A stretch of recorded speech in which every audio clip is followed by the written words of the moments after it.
All right, welcome to Dwight, Illinois at Midwest Christian Boys Football Camp. We are here live for the Red and Blue JV game kicking off, and this kickoff is going to be going out of bounds. Welcome in to Man Camp. We're going to get this JV game started. I'm Zach Kinney. This is my broadcast partner, Caleb. Hello. Yes, and we're here excited about this Blue versus Red matchup. Yesterday, these boys both playing the game. Their second game. What did Blue do yesterday, Caleb? JV Blue. Well, Blue, it started off, they made some good mistakes and they've done some good things here. They're getting a little bit better. But one of the things I've noticed here is they've made some changes to their defense a little bit and offense. So it'll be interesting to see how those changes affect them. And as for Red's got to be feeling pretty good about their chance today. Both of these teams came off a loss yesterday. So we'll see how that translates for them. Both teams looking for that first win, gain some confidence, hopefully to be able to get into the championship by the end of the week. Yeah, so I was on the broadcast for the Red game yesterday. The last 3 years, I was talking to Brother Jimenez, the offensive coordinator. He is now in the huddle with the offense. Red was 11-1 at the JV level. They won the last 3 Super Bowls, but they kind of got upset in the first round, or the first day by Burgundy. So they're going to start the week off 0-1. So we have an 0-1 Red team versus an 0-1 Blue team. Both teams want to kind of right the ship and get their first win of the week. Brian Crouch is going to be the quarterback, going to start at quarterback. Crouch is under center. Gets a snap, and he's going to hand it off to his running back there. Running back's going to pick up a decent gain here on first down. Going to be a gain of about 5 yards on the play. Yeah, just a simple little play. Get the, kind of calm the nerves down, get them ready, get them going. Just kind of get a nice gain on first down, make it a 2nd and 6. Again, right down, both teams are just kind of feeling each other out, see how they're doing. See number 10 for Blue, Mildner. He's a very vocal part of this defense, trying to get his team psyched up and ready to go. Here we go. A lot of chatter coming from the Blue sideline. They want somebody to hit somebody. Crouch takes the ball, and he hands it off to his running back. His running back's running right on a decent hole. Good blocking there by the Red offensive line up front. That's going to be a first down. Move the chains. Basically the same play right in a row. They're just going to keep on driving there. I believe that is Joseph Schiffer on the ball carrier. Joseph Schiffer the 4th. JS4, as I like to call him. Shifty Schiffer. They mark him just short, 3rd and 1 here. Kind of wouldn't even be surprised if they do the same play again. Similar play, just drive forward, try to pick up the first down.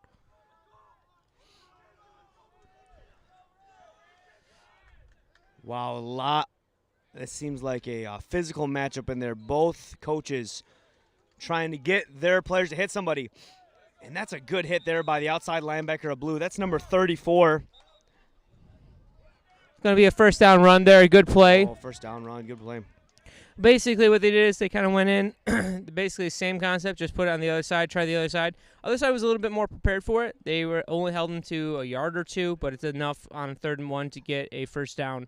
Absolutely. That is Aiden Weiland on the tackle. A big physical tackle right at the line to gain, but the ref says first down.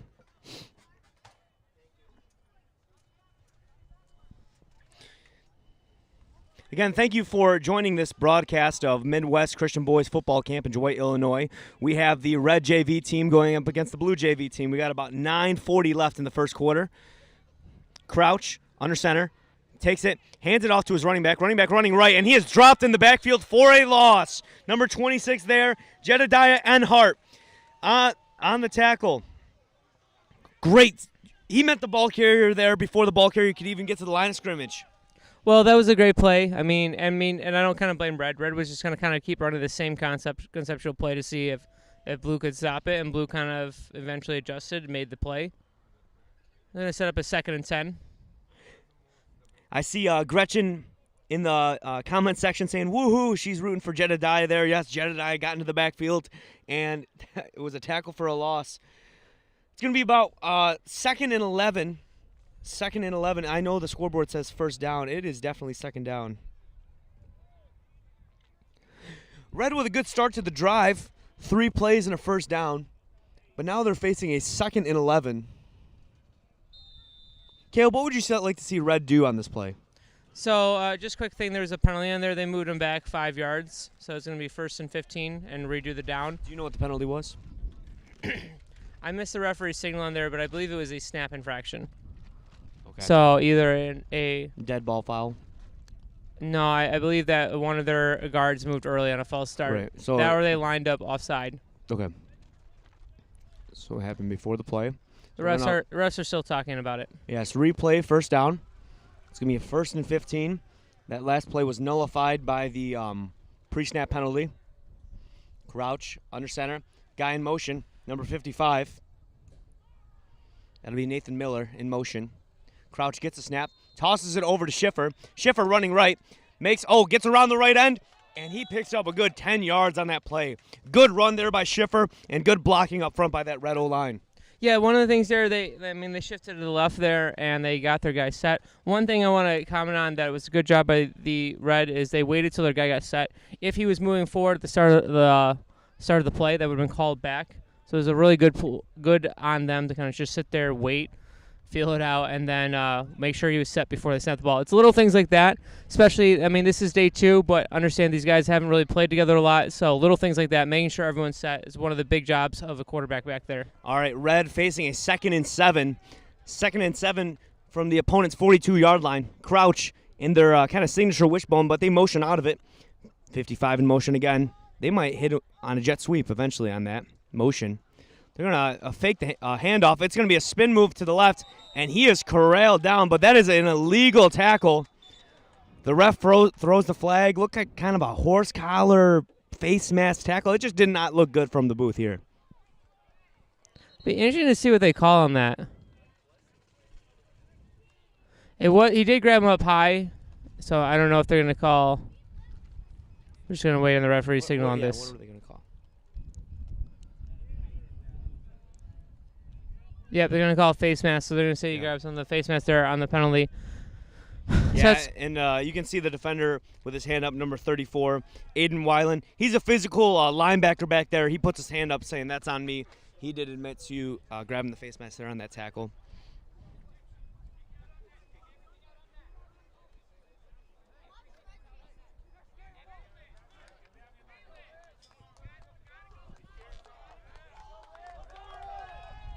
All right, the Red sideline fired up as they now have a first down and 10 at the opponent 27-yard line.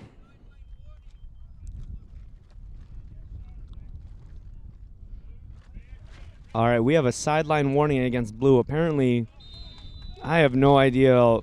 Basically, they came a little bit. They're on the field too close, or one of the coaches was too close to the action. Hands it off to Shifty Schiffer. Shifty Schiffer could not get his feet going downfield. He's going to be brought down for a gain of about 1 on the play. Again, Earnhardt in the backfield. One of the things part of it is you just got to recognize it and kind of get infield, kind of blow up the play. An excellent job they did on that. I see Joe and Karen Schiffer in the comments there. They're like, go Shifty Schiffer, number 52 Red. Yes, I definitely call him Shifty. He's a great running. That Red offense, Caleb, they have Shifty Schiffer back there at the right end. They're kind of in a wishbone, and then they have Benjamin Hack or Hittin' Hack on the left side. So it's kind of it's an offense that Jimenez says is precedented on having a shifty back and a power back. All right. Brian Couch comes under center. 2 running backs behind him. Hilliard to his right. He hands it off to Schiffer again. Schiffer running right. And that is a good tackle in the backfield. Who wrapped him up by the legs there? That's number 26 for Blue. That's going to be Jedediah Earnhardt again on the stop for Blue. Yeah, Earnhardt's been in the backfield the last 2 times, doing a really good job just driving in on the ball.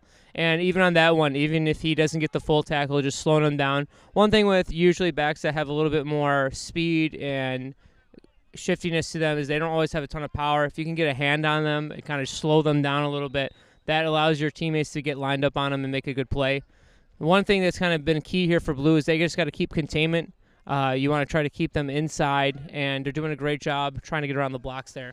Jedediah gets in the backfield, wraps Schiffer up by the legs. If Schiffer can just get to that sideline, he is gone. He is a fast young man.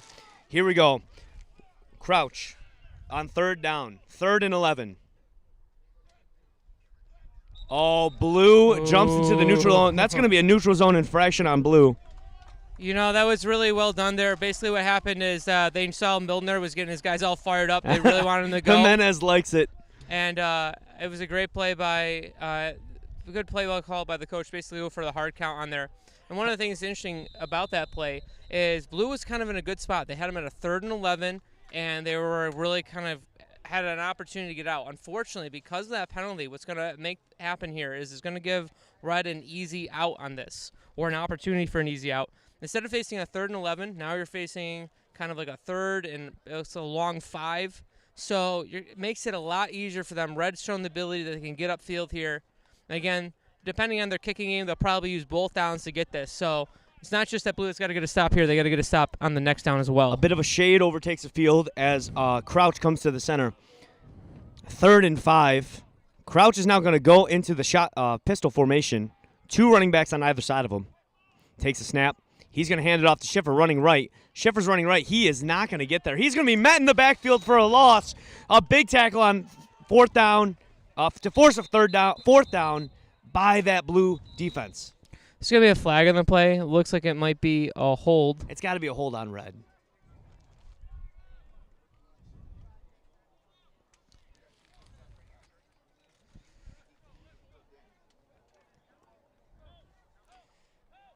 You know, this has been that is indeed a hold on a Red number 28. Blue, of course, is going to decline it here because they obviously if they had set for the penalty, it would reset on 3rd down. So this is going to set up a 4th and about 8 yards here.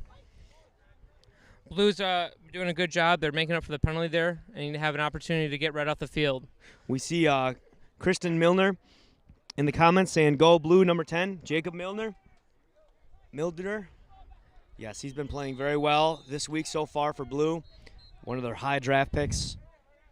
Red's going to take a timeout here. One of the things they're looking for is on any sort of situation here, Red's got 2 options. They can either A, just play for field position, as it were, kind of take maybe a run, a safer play. But knowing the Jimenez, I would not be surprised to see them kind of work out a pass play. They have a lot of options that they can go for with that. Whether it's be out of the backfield, Reds show that their line has not been collapsing, so they might have time if they wanted to try that route going downfield. And they do have, again, having a power back like Hack in the backfield does allow them the option or the luxury of kind of using him kind of in pass blocking as well or as a pass receiver. If you're Blue here, one of the things, again, you don't want to take a stupid penalty. You don't want to go off sides on a hard count because, again, you got them in a tough down and distance, 4th and 8. Makeable, but it's going to be tough for Red. And so Blue here just wants to play clean, kind of keep them short of the 1st down.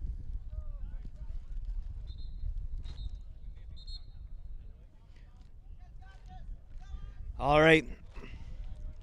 That's Coach Jimenez in his signature bucket hat in the middle of his huddle with his boys on the Red offense.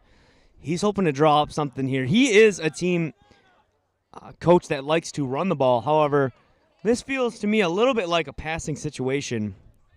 Yeah, he's a little bit more conservative than his son. Yeah, and Michael is more of a gunslinger. He's got Schiffer out to the left. He's going to let Crouch be into that backfield. He's going to go 5 wide here with a quarterback completely alone in the shotgun. You don't see a lot of quarterbacks alone in the shotgun in this league, so it's always exciting. The ball is definitely going to go in the air.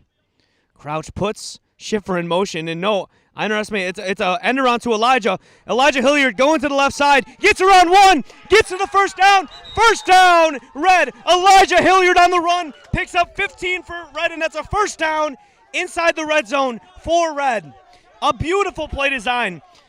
Crouch pitched it to Schiffer. Schiffer gave it to Hilliard, and Hilliard made one man miss to get to the end. 1st down. Great play call by Red. Well, one of the things that we like most about that play there is they spread him out wide, got him in a kind of uncomfortable position, and then they got him going on the misdirection in the backfield.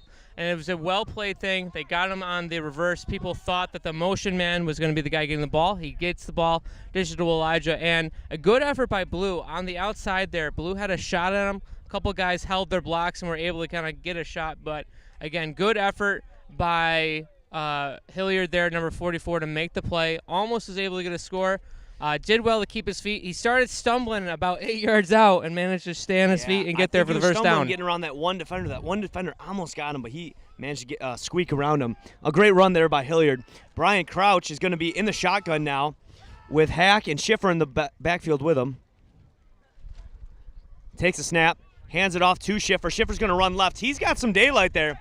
He's going to get around that left hind and be knocked out of bounds by 3 blue defenders, I mean. He's going to be inside the 5-yard line. A good run there for Red to get this goal-to-go situation started.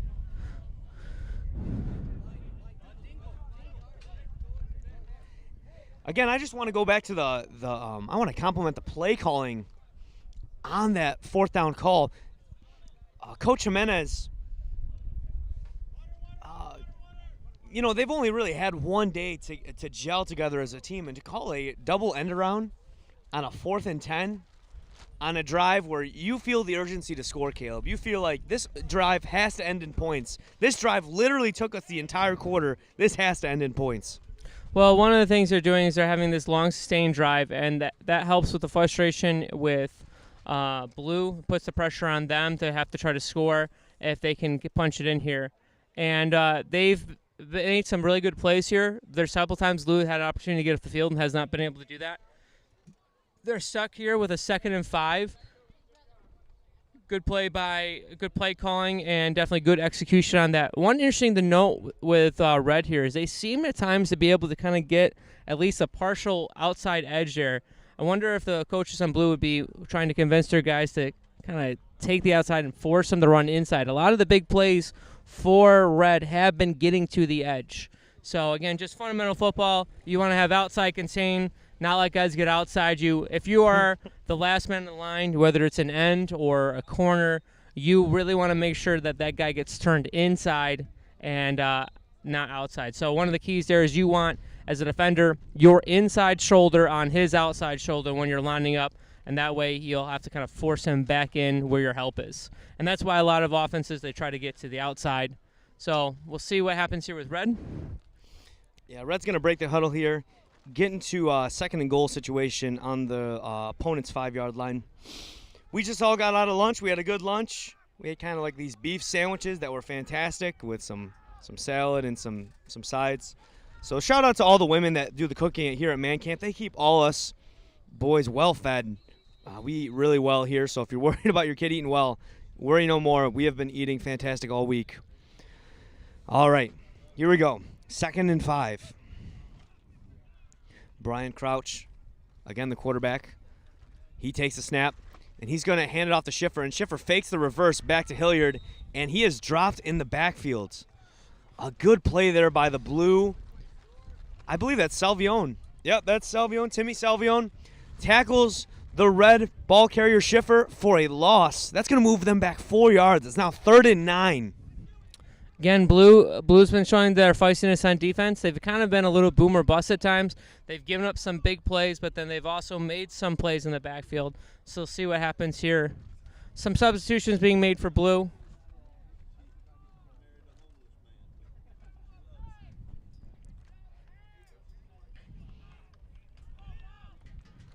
It depends how Red's feeling. I don't know what they have in their bag of tricks here, but it'd be interesting to see their strategy on what they're going to, how they're going to employ this. Whether they just want to try to get it closer and go for it on 4th down, or if they're going to actually throw the ball. They're spreading them out wide here. Yes. 3 wide receivers. We have Benjamin Hack and Schiffer in the backfield with Crouch under center. You got a size mismatch outside if he wants it. And he's going to throw it. He's got a guy open, but almost intercepted by that Blue defender. If he didn't slip, he might still be running right in front of us right now. Yeah, unfortunately for Blanton there, he just slipped on the ground. It's kind of interesting with the on Red there what they wanted to do. It looks like they were kind of looking to throw outside to Hack, but then I don't know if he just didn't like it or whatever. Then he's trying to fade it outside, and he didn't quite get there. Yeah, that's Darvell Blanton on the breakup, and even though he fell down, way to be there on coverage. We have a whistle here. It's going to be a timeout on red. Again, Jimenez wants to meet with his boys for a little extra time. He feels like, if just like last time on that big fourth down conversion, he's faced with another fourth down situation where he feels like this drive has to absolutely end in points. You can't get down to the 9-yard line and not even come away with 3 points. So Jimenez, I think he's grabbing something. He might be grabbing his phone. He's going deep to the phone for a play. So I'm looking for something good on this play, folks. Jimenez, when he has some time to draw up a play for the boys, comes up with some good stuff.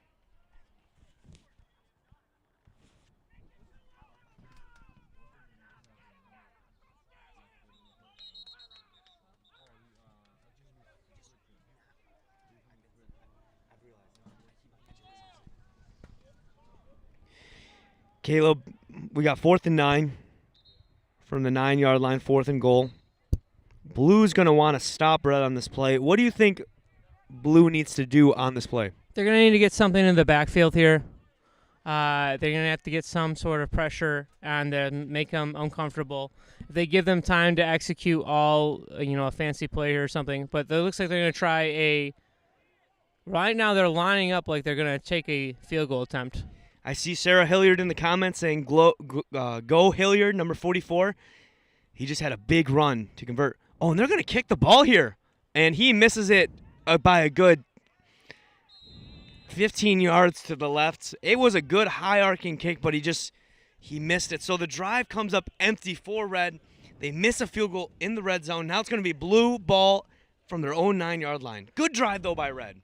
It's an interesting thing there. It was actually he was just a little bit off on his aiming point there, but it kind of shows that on the higher level, the coach was going to trust him with that. He had the leg to go for it. Yeah, he did have the leg.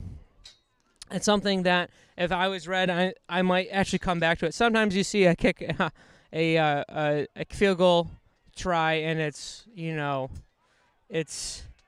looks disastrous, and you realize coaches probably aren't going to come back to that again. But I could see Red coming back to that. That was just a good, maybe he just kind of stepped along, had his aiming point a little bit wrong. I can see why he kicked that field goal. He doesn't want to come away empty-handed from that drive, but, man, they had that long fourth down conversion earlier in the drive. Would have liked to see him go for it, but Jimenez is a better offensive coordinator than I, and I think he made the right choice. They just missed it left a little bit. Yeah, I mean, that's easy here, but this is looking like this could be. I mean, we haven't seen Blue on offense yet, so. That's right. Red has had the ball the entire game. Now Blue gets their shot on offense. Hands it off to number 34, the fullback, and he is dropped in the backfield. Joe Brady, the defensive coordinator, on his golf cart, clapping his boys on. He's liking what he's seeing out there. Again, good swarming defense by Red. Way to get to the ball on that.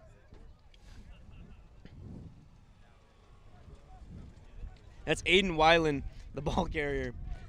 Joe Brady, the defensive coordinator for Red, just an all-time Hall of Fame defensive coordinator here for Red team.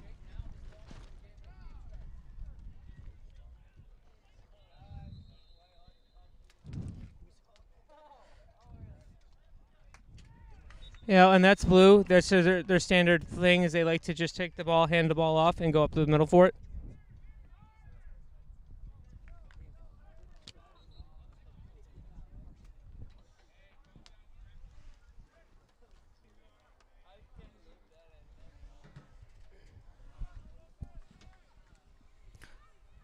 All right, Andrew Way is the quarterback for Blue. He's going to line up his boys under center. Number 12, Way. Takes the snap. It looks like there was some early motion there on the left side of that line. I think the center should have got that ball away. Quarterback called out hike. Left side of the line moved. Ball didn't move. That's going to be a false start on the offense.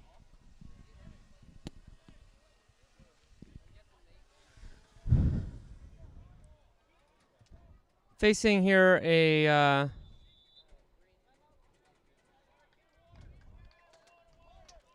going to be a timeout called, or an equipment timeout, something like that.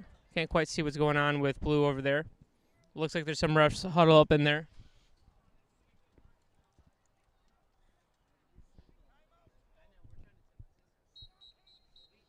Thank you for tuning in here at Midwest Christian Boys Football Camp here in Dwight, Illinois.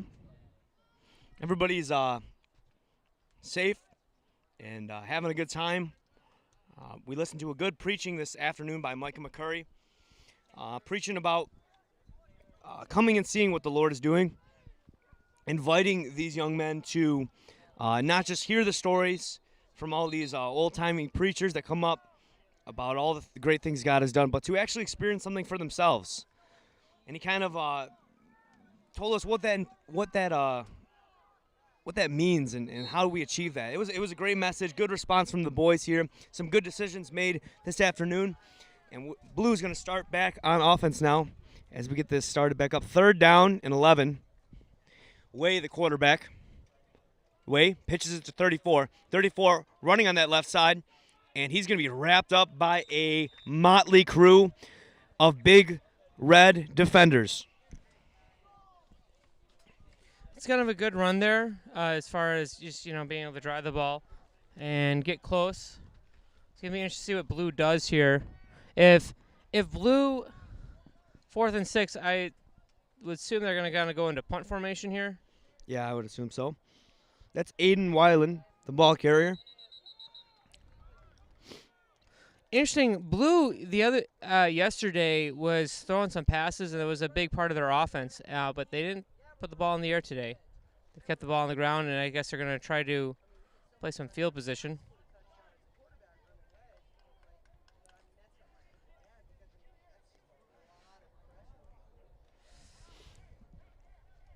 It's going to be 4th down.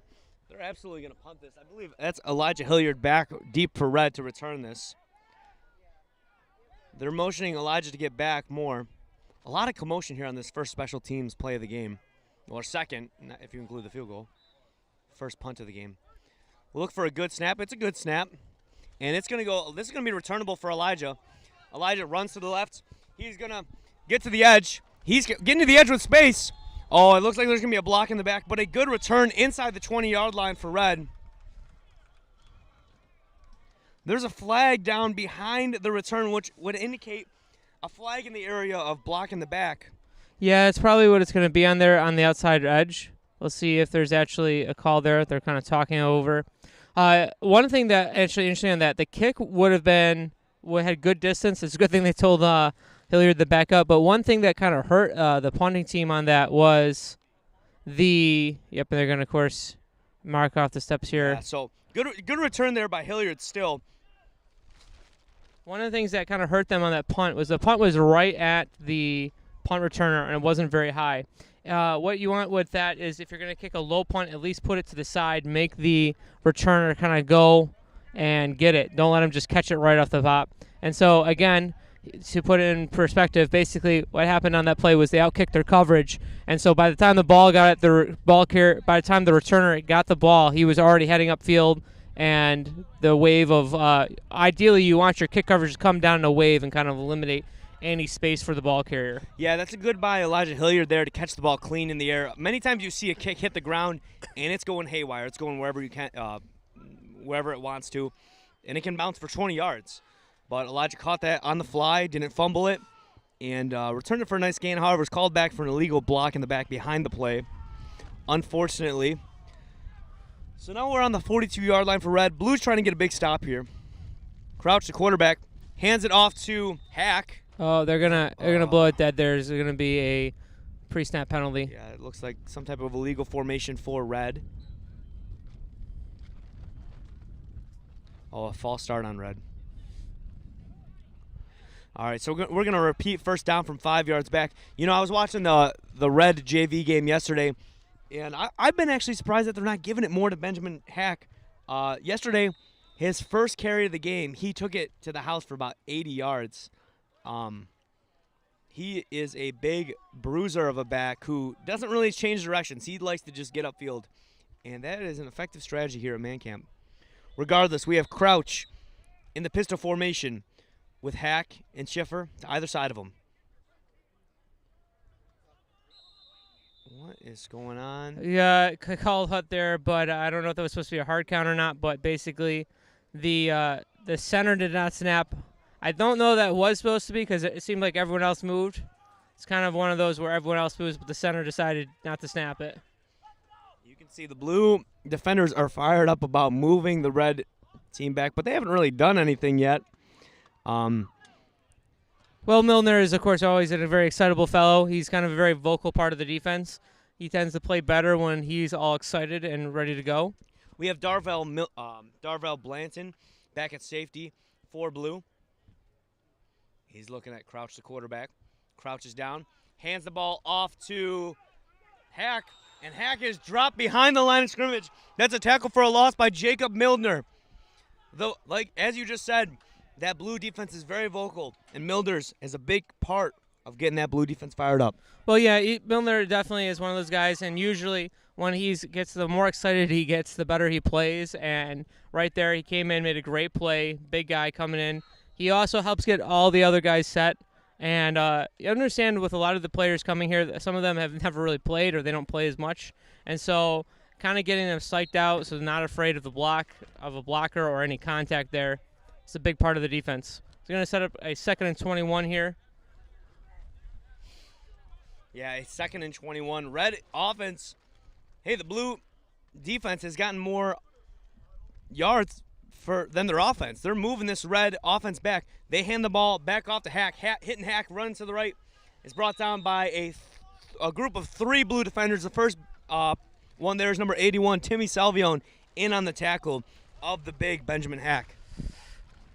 Yeah, Hack's a little hobbled up on the play. It's a good play there. One of the things that Blue did really well in that corner is that when Salvione came off is he just wrapped up. A lot of times people try to kind of get on and just hit a guy, and when you're going to get someone bigger than you, you want to try to get an aiming point, grab on, wrap up, hold on if you can, let them drag you. And that's kind of what happened there. He started to drag 81, Salvione, but Salvione was able to hang on, and then the rest of the help came and cleaned up.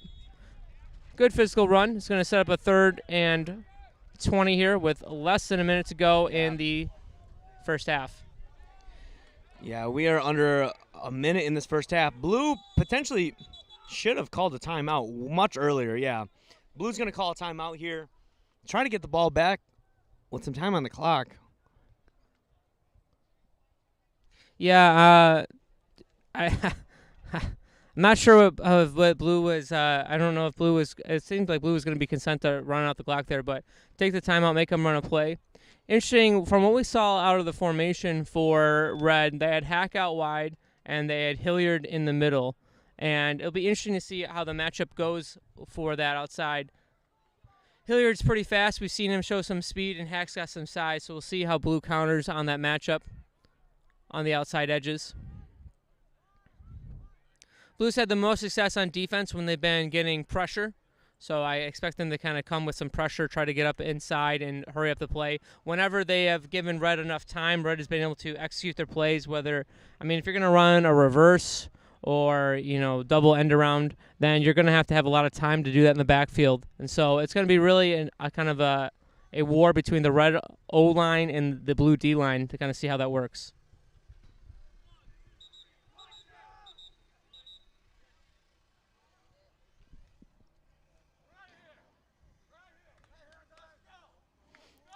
Blue defense emerges from the timeout as fired up as when they went into it.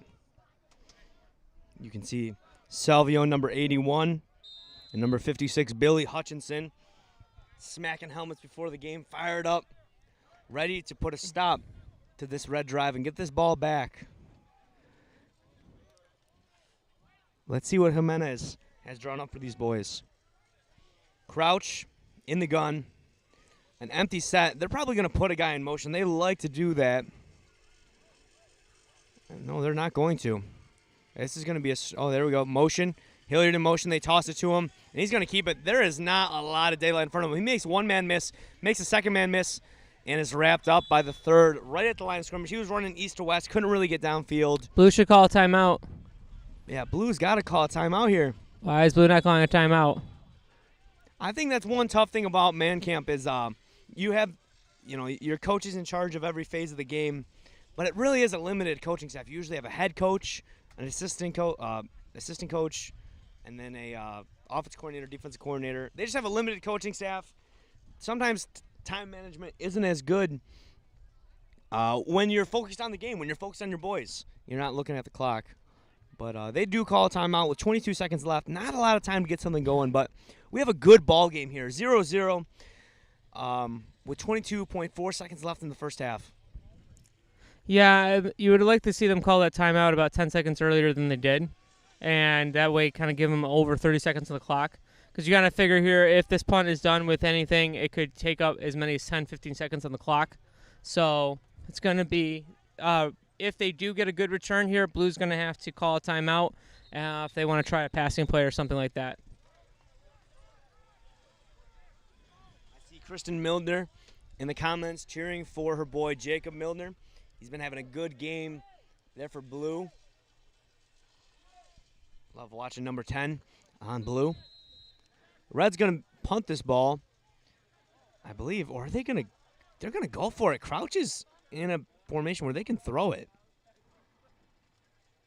Yeah, they're going to throw this. They're going to huck this downfield. Schiffer is downfield. He catches it, and he is right at the marker. Oh, no, he's not. He is back at where the initial first down was. It was 23 yards ago. Still about a 12-yard passing play. That's going to be a turnover on downs. There should probably be more than 6 seconds left on the clock there. They let it run a little bit after the play. Yeah, the referee's asking for a little bit more time on the clock for Blue because the clock is supposed to stop right when the guy is tackled. It's a change of possessions. Time is stopped until Blue hikes the ball. Under 1 minute. How we do it at Man Camp is we do a running clock throughout the game. However, when you get into the 1 minute warning, that is when you have regulation stops. So if you go out of bounds, clock stops. Incomplete pass stops clock. Or a turnover stops clock. You know, Blue right now would love to have an extra 10 seconds on the clock. Because right now they've probably only got time to run one play. If it's any sort of deep play for them here. So we'll see what they do. The other thing with Blue is sometimes you don't want to give away some of your better passing plays this early on if you don't think it's going to net you a score. All right. We have Andrew Way surveying the defense under center. I think this could be a passing play. Yeah, it's going to be a play-action pass. The lefty is in the pocket, and he is almost dragged down. He did not get that ball back to the line of scrimmage. He did not get that ball back to the line of scrimmage. Are they going to call that a intentional grounding? I don't think so. He was getting hit as he was releasing the ball. They might give him some grace on that. 3.4 seconds left on the clock. The worst thing you can see if you're Blue is your quarterback throwing an interception here. That would not be good. I wonder if Blue puts the ball in the air again here. They have some boys that can catch the ball. I see number 86 out there, Braden Jackson. He's definitely a good receiver. Yeah, they're just going to kneel it out. Smart call here. They don't have a way to actually even get it in the end zone. They can't throw it that far. So at this point, just take your knee. The only thing that really unlikely that they were going to score here. And what you don't want is like your quarterback to get a strip sack fumble and it gets run back. So that's it for the first half of football here from the Blue versus Red junior varsity game. The score is 0-0. I believe Blue will start with the ball when you come back for the second half of this game.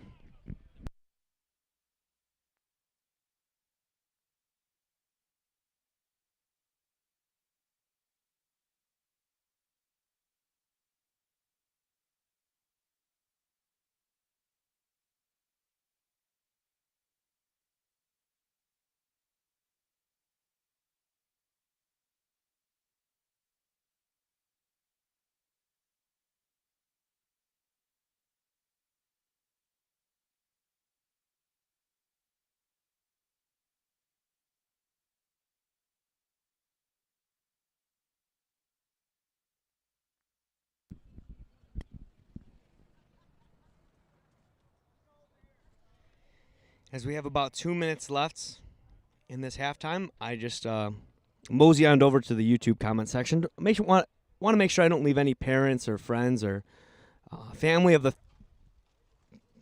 players on the field out. So I see Esther Melly. I believe it's Melly. I believe she also is related to one of the young men here. A good athlete. She was saying, go Shifty Shifter, number 52 red. And I see Julie Salvione in the comments, the mother of Timmy Salvione, number 81 on blue, saying, go Timmy, go blue. Timmy's had a good game playing corner out there. Gregory Bright says, let's go Jet, 26 blue. Yeah, Jedediah Enhart. Enhart? I think it's Enhart. Jedediah Enhart. Played a good first half of football there for blue. Thank you to everybody tuning in and watching. If you guys have any recommendations for some of the camera angles or the different thing we're doing here on this Midwest boys football camp broadcast of Field 1 in Dwight, Illinois, if you have any suggestions or things you want to see, please let us know. We're trying to, as the boys get better throughout the week, we're trying to better the broadcast as well. I see my broadcast partner Caleb down in both of the huddles. He was in the blue huddle at halftime, just hearing what the coaches had to say. Now he's in the red huddle, trying to hear what they have to say.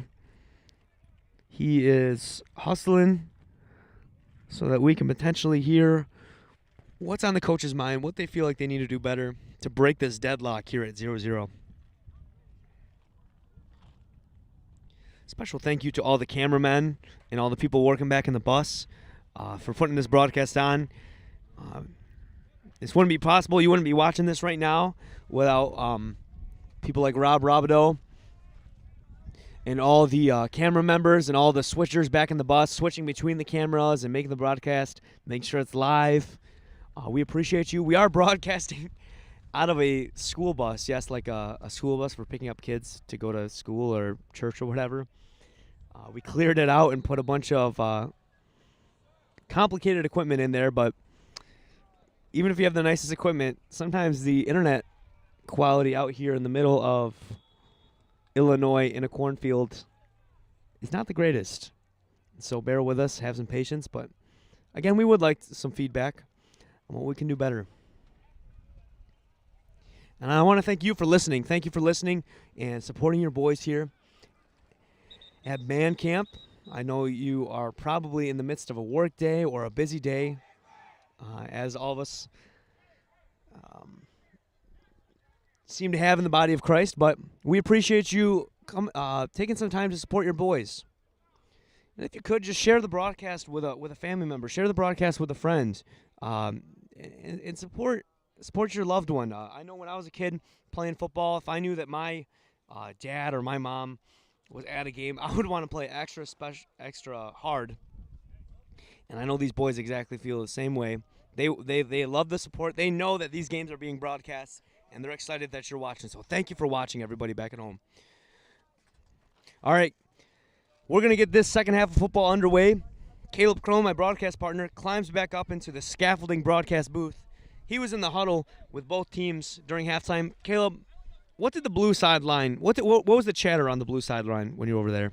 They felt they said, we've only run like 3 plays on offense.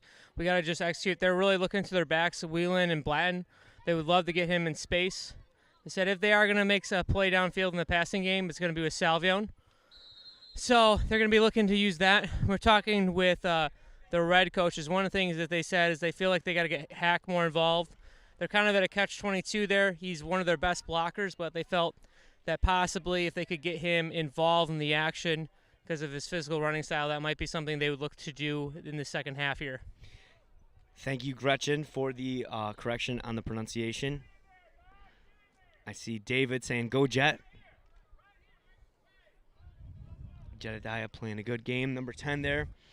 I'm sorry. Interesting in both huddles, they felt that Blue felt their defense was doing well and Red felt their offense was doing well. That's interesting. Well, both can't be right because the score is 0-0. Andrew Way takes a snap, hands it off to his fullback there, really, number 34, Aiden Weiland, and he's going to pick up a solid gain here on first down. That's going to result in about a 2nd and 5. Cuts the line to gain in about half.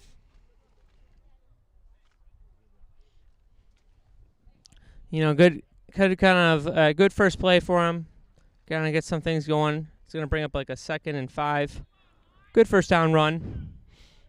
We see Gregory Bright. He's watching on YouTube. Thank you. All right, Andrew Way under center. He's got Weiland behind him. He's got Inert behind him. Inert with the ball, pounds the pile up, drags the pile with him. He's going to pick up a couple here. It's going to be a 3rd and short. That's all on the back there. Yeah, I mean, 3rd and 2. Big physical run. Makes it a very makeable down right here. Yeah, it's 3rd and 1. It's going to be less than 3rd and 1. It's like 3rd and less than 1. Basically, they're trying to run behind Milner on the left side. Yeah, they're going to still line up behind him and just follow him down through the hole.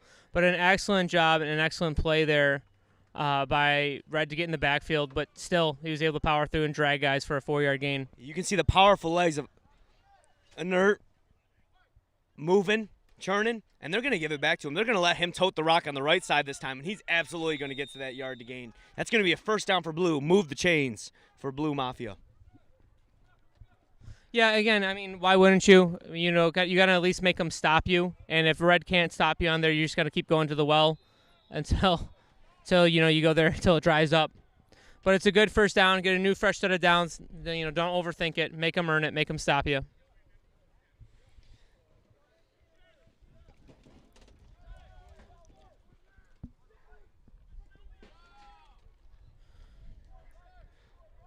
Jedediah in the backfield there with Weiland. They're going to give it to Weiland. He's going to run left. He's going to get initial contact, and the rest of the Red is going to come and clean up Weiland.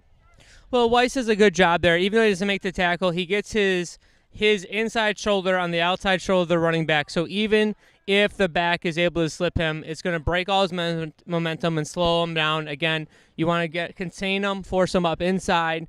And the only thing he could have been done better is actually make the tackle. He did hit pretty high on him. If I was to give it one correction, young man, it would be kind of go a little bit lower. And again, your aiming point generally should be the thigh between the knee and the waist there. Andrew Way with Jedediah and Aiden in the backfield. He gives it to Jedediah. Jedediah is contacted in the backfield. I think he dragged the defender forward to potentially gain about 2 yards on this play. Again, Jedediah is showing some strength as a back, but, man, he needs some blocking up front from his blue O-line. Yeah, Red's doing a good job. Blue's able to come out, get a nice first down, running the rock here, but they're setting up a 3rd and 7. So we got a 3rd and 7. Way surveying the fields, staring to his right. He grabs the ball. He's going to hand it to Weiland, and Weiland's met in the backfield as he gets the ball. Red with great penetration in the backfield. The running back's going to be dropped for a loss. That's going to be a 4th and long now for Blue. What do they do? Well, I mean, that was, first off, a great play by Red. If Red had given up 3 or 4 yards on that play, then they were in danger of Blue just doing the same thing again. But as it stands at 4th and 7, unfortunately, long 7. That's going to be more than 7. It's going to be. Yeah, it's going to be hard for them here to be able to. I wouldn't think they'd be able to pick this up on the ground. If they're going to watch anything, I would look at number 81, Salvion, falling out of the slot, kind of slipping out of the backfield. I think this could be a good time to put the ball in the air. Instead, they pitch it back. And it's going to be it's going to be a false start.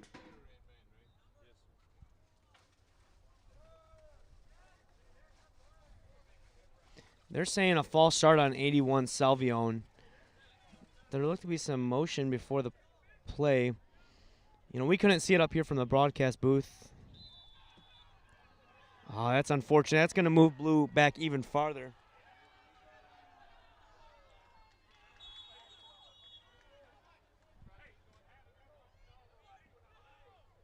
So it's going to be 4th and 12 now. 4th and 12 from about midfield. Is Blue's going to send out the punting unit now. They don't feel good about just the down and distance now. That false start brings them back far enough where they want to punt it now. Hilliard's going to be back. He had a nice return on the first one that was taken back by a block in the back. Let's see if we can get a nice return here for Big Red.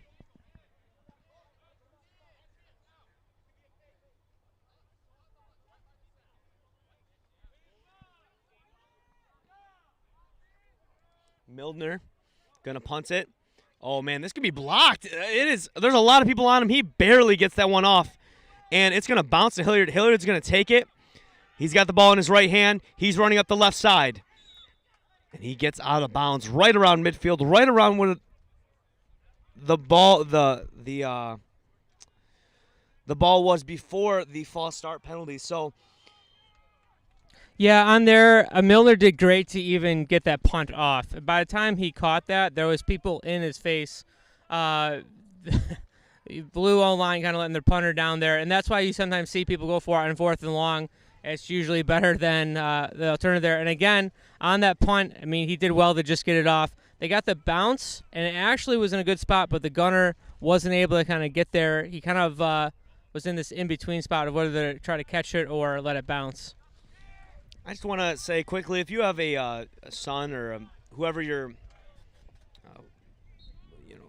watching back at home, and he's on the offensive line or the defensive line, we might not call out his name every play, but I want to let you know that they are one of the most important parts of football camp here. Whoever wins the battle in the trenches usually wins the game. Crouch is in an empty backfield. He puts Schiffer in motion. I believe it's going to be an illegal motion on Red, but the play is still alive. Hilliard could not get to the outside. That's a beautiful tackle by Salvione. Those two boys are in the same youth group, Salvione and Hilliard. Salvione brought down Hilliard. Yeah, a loss. That's when you see your buddy coming around the end, and you just want to make sure he lets you know that you're there. Yeah, you're not getting around me, Timmy says. Timmy wins this one. Let's see if Elijah can win the next battle. There's going to be a penalty on Red anyway, so the play is kind of nullified.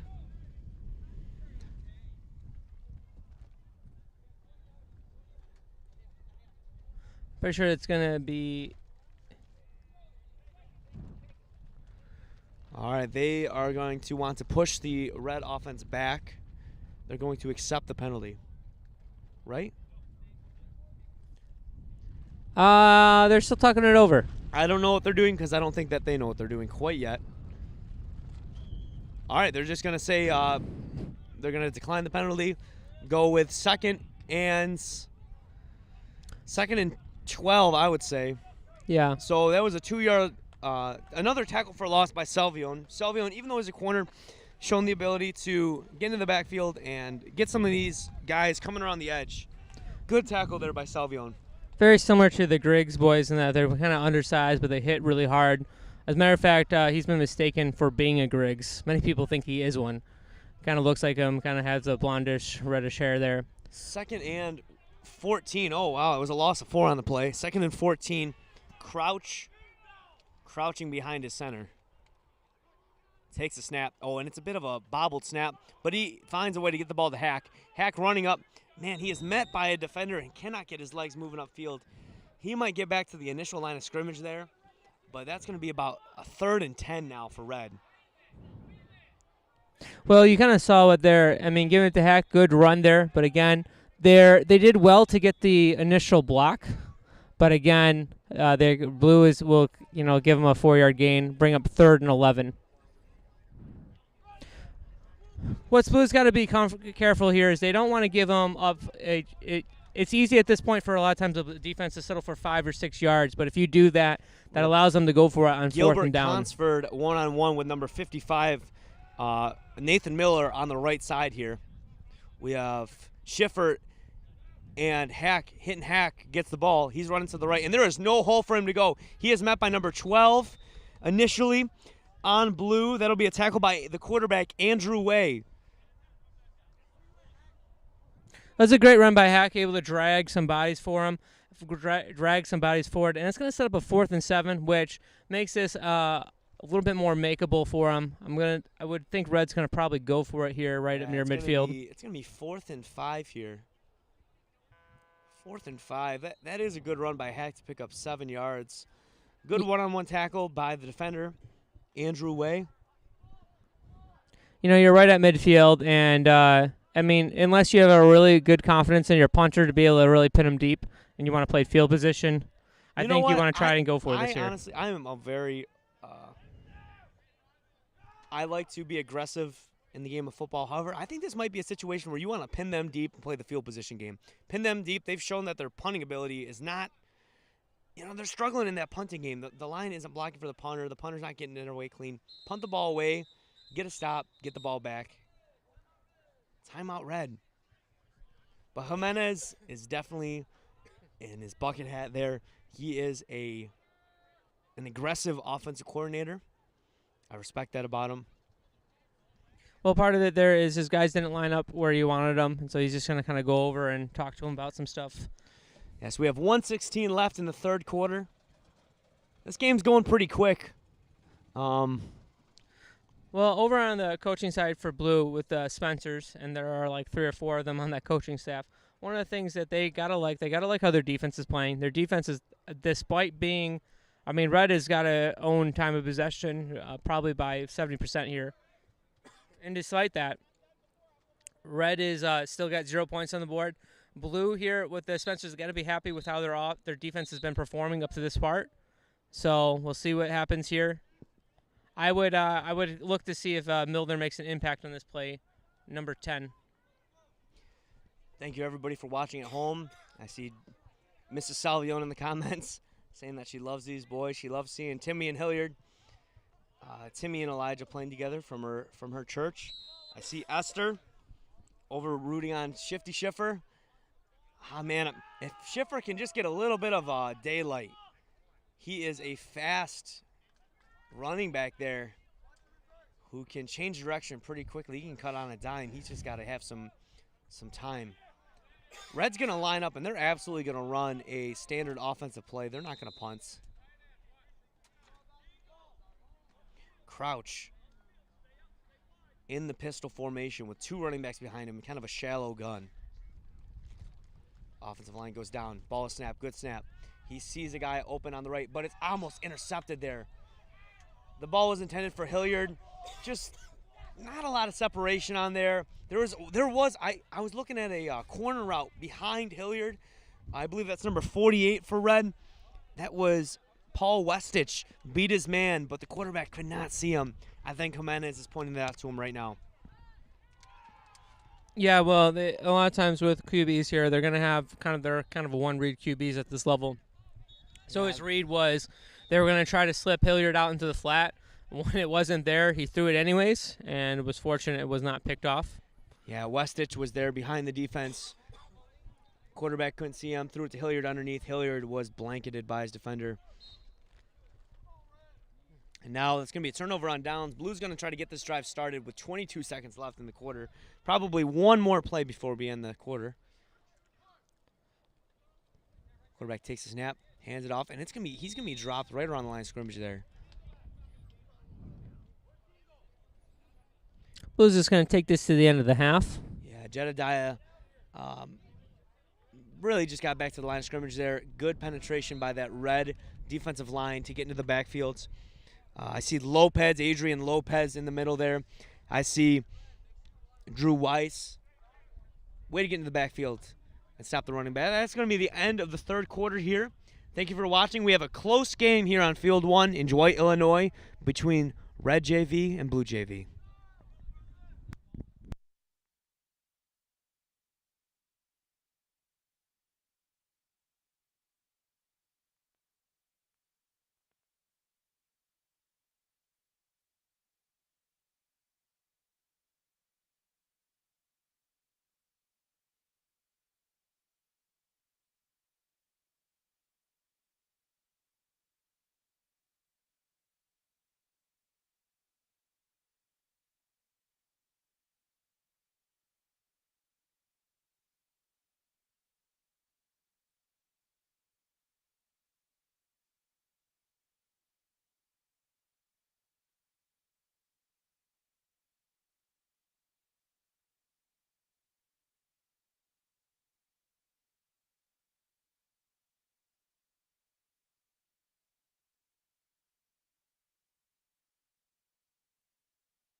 All right, welcome back. The boys are taking the fields. The ball is on the 48-yard line. I see a lot of support for Jedediah in the comments. Number 26 on blue. Strong, physical, fast young man for that blue offense and defense. Well, Blue's got to decide what they want to do here. If they want to start running the ball, they're going to have to get better blocking, or they're going to have to look to throw the ball here. 24 split out wide there. Timothy Ronson out one-on-one with a cornerback. Referee's going to blow the play dead.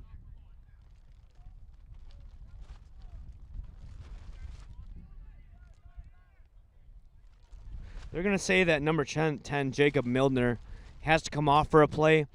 I think he was a little bit shaken up on that last play, and he wanted to slip in there for the next play. The referee says, no, not in my house. You're off for this play. Get another guy in here. So Consford shifts in for him, way under center, with Whalen in the backfield. He pitches it to Jedediah, and Jedediah runs over a man. Runs over 26. No, he runs over.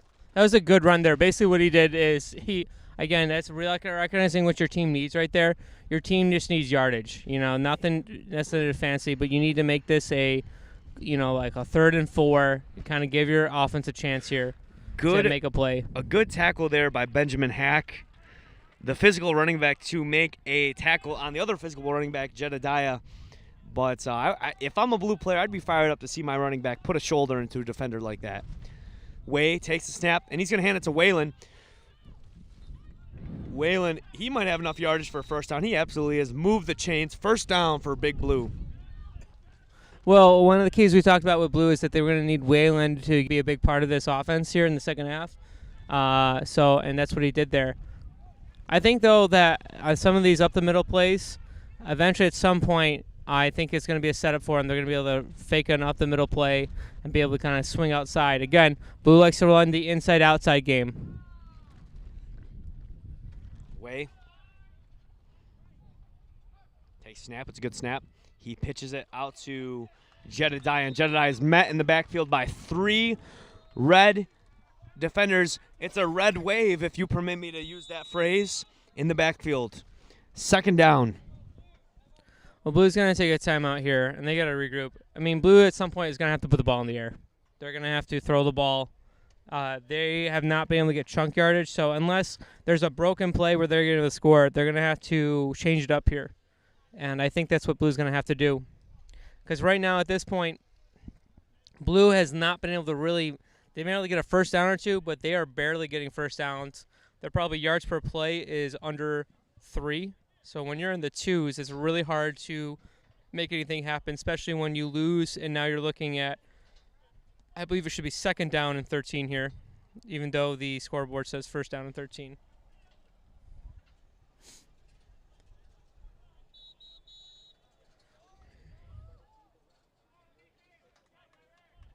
Blue is the Blue coaches, the Spencers, are imploring their guys to get some blocks.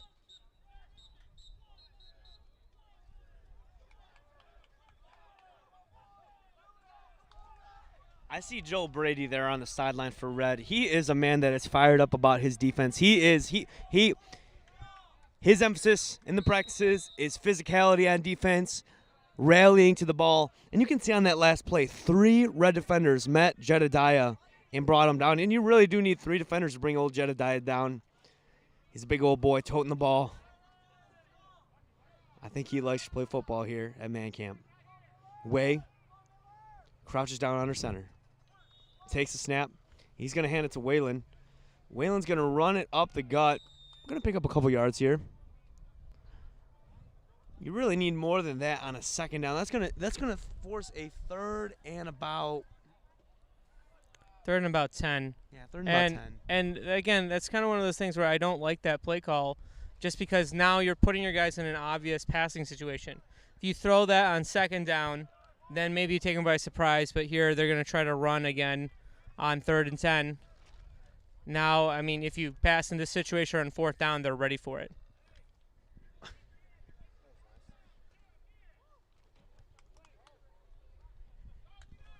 You can hear the boys burping from the broadcast booth. They clearly had a nice lunch here at Man Camp.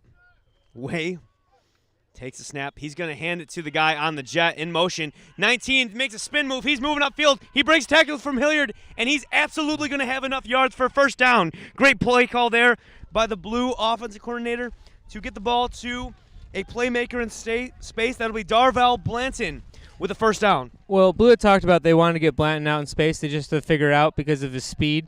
Is very fast. Interesting play on that. Red actually is a great play by Blanton because Red actually had that covered initially. They were able to get it in there, make a kind of a hit on there, but he was able to break the tackle and get upfield. And you could see his explosivity on that.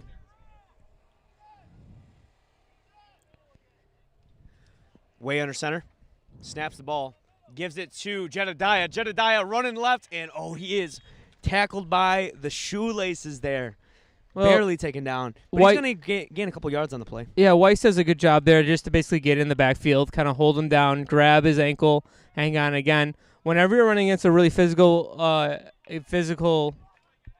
type of player or running back, you want to basically try to get down low, take out his legs, take out his ability to drive.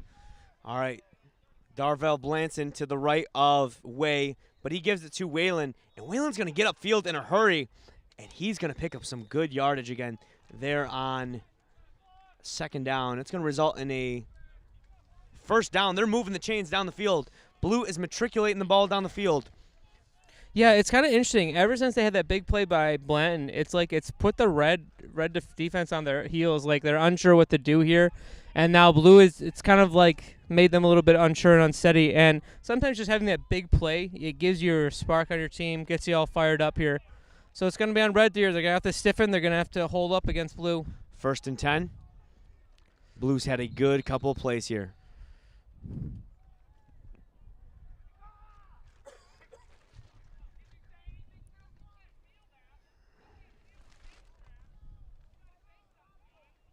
Milner's been called off because his chin strap was loose. Hey, that's a frustrating call there for Milner, but the ref just trying to keep these boys safe out here. Oh boy, there's a lot of chatter between the coaches and the ref here. I think they just want to get things clarified. Yeah, that's going to be a timeout on Blue, just making sure. I believe with the timeout, Milner can now go back in the game. Well, you can see Blue's frustration here. Basically, what they're doing is if your chin strap or anything comes undone, then they want you to basically go out. You have to take a play, go off, and get it reset. And one of the reasons they're doing that is just for safety reasons. But what's happening there is it's probably one of his top straps on his helmet. Like one of the last buttons is not kind of buttoned up, or one of his snaps is undone, and you can't feel that necessarily with your helmet when you're out there playing. So you can see why Milner is very frustrated when he's coming out the field because he doesn't realize, you're going in a play and your strap gets banged or it gets kind of knocked off a little bit, and he doesn't even realize it, and he goes to line up and the ref's calling him on it. Yeah, that's the second time that's happened to Milner this game too, so I wonder if there's something wrong. I don't think there's anything wrong with these helmets. These helmets are certified. They pay a lot of money to make sure each helmet is certified. That's a big expense of the camp. Yeah, they get it sent out to Riddle, and Riddle goes in. These are Riddle helmets here, and they get certified by them, and they fix any defects in the helmets and send them back. So the boys are playing with very fully certified equipment. 1st and 10. Milner's back on the field for Blue after the timeout. Jedediah and Weiland in the backfields. Jedediah gets the ball, and he's going to run right upfield, going north and south. He's going to be brought down by number 44 of Red, Elijah Hilliard. I think he did get a nice gain there on first down. Yeah, and honestly, inside, you're on the ball originally when it was snapped was on the 13, and I think at the kind of any situation like that, you just want to, if you can, just try to drive the ball closer, get you within range, and if you do turn it over on downs, you're deep in their own territory. Fortunately, this holding call is going to back them up. Oh, there's a holding call on the left side of the offense. Interesting holding call on the inside run. Yeah, that's tough. So that's going to be a second and it's going to be a 1st and 20. Good on Red, Right, though. yeah, If first you and can 20. beat your guy and force him to take a hold on something like that, that's a good play by Red to drive the action. Absolutely. First and 20. Let's see. They like to keep the ball on the ground on first down. Number 68 split out wide to the right. That's Consford. Oh, Whalen getting upfield. Brought down by a flurry of Red defenders. Good tackle there. Something to keep an eye on is on Way. Way keeps doing like he's having the ball. It's only a matter of time before he keeps that ball on the handoff and doesn't actually throw it and doesn't give it to the back down low. Yeah, I would like to see that. Potentially like a fake pitch and roll kind of like a bootleg to the left there. Be nice.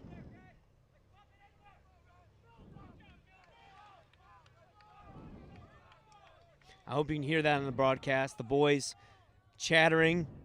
A lot of chatter between the defense there. Whalen gets the ball, cuts right again, and he is met by a pile of red and blue. Yeah, they are now going to be in a 3rd and long situation. That red defense is fired up, trying to keep them out of the end zone, keep this a 0-score game. Yeah, good play by Red on the outside. One of the key on with that play with Wayland is Red has got to get outside and they good contain. So even though he makes the guy miss, he forces him, turns him back inside, and that's what you got to do. If you're on the outside guy, you have to really hold the edge and make sure that he can't get outside you. So it's a good play by the Red defense there. Sets up a 3rd and 15 on the 18. I don't know if Blue. I don't think Blue is going to be trying a field goal here. So basically, they can get a first down and still not score. So I expect them to use the next 2 downs to go for it. Way gets the ball. He gives it to, oh, man. He gave it back to Blanton there on the jet sweep. But Blanton just kind of slipped when he went to go cut up fields. I think he's definitely frustrated. He felt like he could have gained some yards on that play. All right, that's going to be a 4th down and 16. Good stop there by the Red defense. But I believe Blue is going to just go for it. This is kind of a long distance. This would be a 35-plus yard field goal. Maybe about a 36-yarder. So they want to just put the ball in the air or give it to one of their playmakers and see if something that can happen here. I like this call to be aggressive in the red zone against Red. Unfortunately for them at this point, even if they do try to pass the ball, one of the mistakes that a lot of coaches make is they wait till they're in an obvious have-to-pass passing situation to get the ball, and that's part where they're at now. So you should expect to see the Red defenders kind of hang back. Way under center. That Blue offensive line is chomping at the bit to get at that Red. They have a numbers interior. mismatch to the left. It's a play-action pass. The lefty, Way, puts the ball in the air. And the ball is intercepted by Hilliard. Intercepted by Hilliard at the goal line. He's running right. He's running left. And now he's going to be dragged down. The Red defense gets off the field. The Red offense is now trotting onto the field. A good turnover there for Red to stop Blue within their own red zone. Yeah, one of the things there that happened with Blue is, again, you wait till an obvious passing situation, and there's, if you're going to do it, I recommend using the pass as a surprise.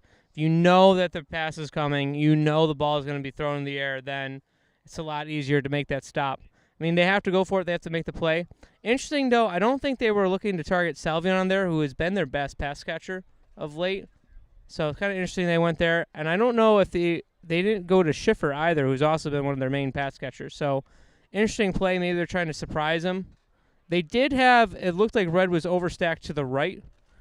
So they should have had a numbers advantage over there. But unfortunately for them, they weren't able to do it. And credit to Red. Red, again, one of the keys there on a situation like that is you don't want to take a penalty and give them a second chance there. And Red played a clean play on that last down. And, again, anytime there's like a tip ball in the air, that generally goes to the defense. And a good thought by Hilliard to try to run it out. Maybe you get, a big return, set your team up here. What you want to do now for Red switching the offense is you do not want to turn the ball over here. You do not want to fumble. They should probably be able to run this clock out. Blues use their timeouts. So even if they can't run and score, because Red has not been able to score with huge proficiency, and obviously they're going to try to score, but what they don't want to do is have like a bad snap or something goofy that allows Blue to have a chance to try to get back into, take a kind of a late lead here. We're also seeing how if they had been able to make that field goal earlier on in the game, that would have given them the lead there. So it was a good call by Red to even try that. Unfortunately, the execution wasn't great. We have some support for Elijah in the comments. Thank you for that. We'll relay that information on that. Sarah Hilliard and Julie Salvione are supporting Elijah out there on the field. Blue doesn't have anyone on Hilliard, 44. Ball snaps. It's handed to Elijah. Elijah's he's got looking to throw this ball, and he hits Schiffer in stride. Schiffer's going to the house. The 30, the 20, the 10, the 5. Touchdown, Big Red. Jimenez borrows a play from his son, the halfback toss, and that was an awesome play there. One of the interesting things you could see during the lineup, Blue was not in the right spot there. Able to kind of get outside. Excellent play call. Excellent speed by Schiffer there. Brian Crouch hands it off to Hilliard. Hilliard rolling to his right, throws it to Schiffer, who ran a corner route. Schiffer catches it in stride, and the shifty Schiffer takes it all the way to the house. What a play call by Brother Jimenez to draw that up for the boys. Oh, they're looking to kick it. Brother Jimenez is saying, where's the tee at? Where's the tee at? And he ain't looking for sweet tea. He's looking for the kicking tee. He's looking for the kicking tee. They're going to try to kick a 1-point conversion here, the point after attempt. You don't usually see that. You see a lot of 2-point conversions here. You don't usually see an extra point attempted. What a play there. Well, again, we saw Blue, as we pointed out in the broadcast earlier, Blue seemed to have some confusion. They kind of weren't sure what to do in the lineup. And you can see that when they gave the handoff there, Hilliard was looking to throw. Great throw. And then great speed by Schiffer to pull away. Blue had a shot at it, dove, missed, and able to kind of get there. Of course, Blue made violated one of the most important rules of football. You don't let a guy get behind you. What a clutch play there by Hilliard and Schiffer. There's going to be I know the clock is winding down here, but it should stop at the 1-minute warning. So there's going to be 1 minute left in this game. Red scores a long touchdown with 1 minute left in this game to go up. Benjamin Hack's going to attempt the point after. The play is botched. He's just going to try to run to his left and make something happen. He stiff arms one. He was holding hands there with number 86 there for a while. Braden Jackson.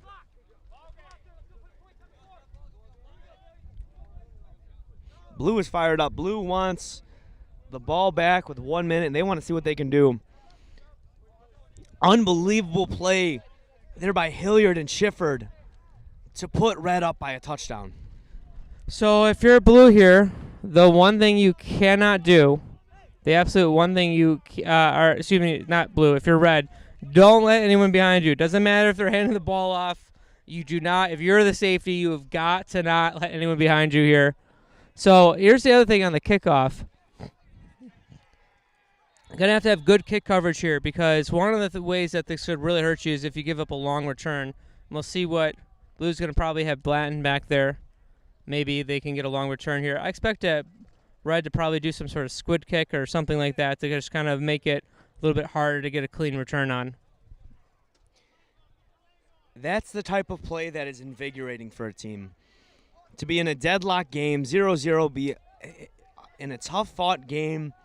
Blue had many trips down deep into Red territory. Red had many stops where they just put a halt to the Blue attack. And now they're going to be kicking off to Blue with 1 minute left, up 6-0 in the fourth quarter. Well, it's interesting. Right now we have Jimenez Sr. He's been coaching, and his son Michael was down in Headbusters. And in Headbusters, they ran the same play to win the game yesterday. So now they're able to run the same thing. I think it's kind of funny to watch that. They both are running very similar plays, same direction to the right.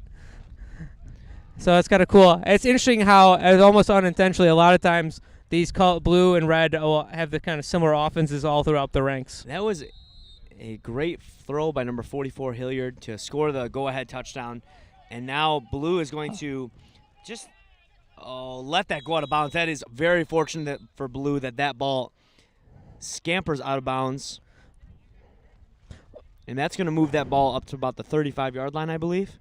Well, I think they're going to also take no time off the clock. I think what they're going to do is I think they're going to make them re-kick it from 5 yards back. And they're just going to try to hope that they can get a good return. You know, yeah, they have the option to either take it at the 35 or move red back and make them re-kick. I like that idea of making red kick again. Well, that was good placement by Hackett, just a little too far out. Good idea. I like what they're doing there. Kind of surprised. Blue has got guys up like they're expecting a short kick. Well, they're trying to shift up because I think people are at their usual spot, but they need to move up because the ball was moved back. They only have one guy back deep. Hack can kick this over the returner side. The returner is pretty shallow. Ronson. Oh, no, it really is short. It goes through number 12's legs, and that ball is still loose. And it's going to be the red ball. Red ball. Red ball has it right in front of us. Red's going to recover and win this ball game. Number 55, Nathan Miller on the recovery, wins it for Red. That's going to be a walk-off game-winning kick. Onside kick. Onside kick. I don't know if he was trying to do that, but he kicked it right through number 12's legs on blue. And well, we were commenting on this earlier on blue. Blue had guys up there to kind of prevent an onside kick, but they only had one guy back. So once it gets past the initial wave of guys, then they're kind of in trouble there because the only guy who can make the play, 24, is kind of running the same distance that the Gunners are.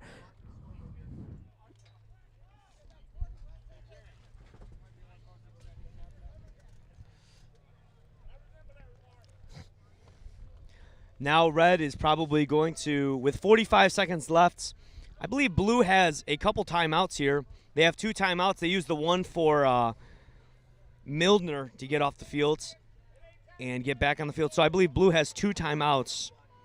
Red can indeed run this clock out if they just kneel it down. Schiffer and the man who just kicked that, Hack in the backfield. And nice kneel down here. Good play by Red, kind of winning a great battle here. Both Blue and Red were playing really well. Blue's going to have to go back and work on their offense. Honestly, their defense played great except for one play. And unfortunately, that's how it works a lot of times in Red's football. going to go to the sideline fired up. They're getting their first win of the season here, and they definitely want to use this momentum going into the next game. Hear them chanting red, red, red. I hope you can hear that on the broadcast. A really great atmosphere here in Dwight, Illinois. We thank all the parents, the friends, the family watching these kids back at home.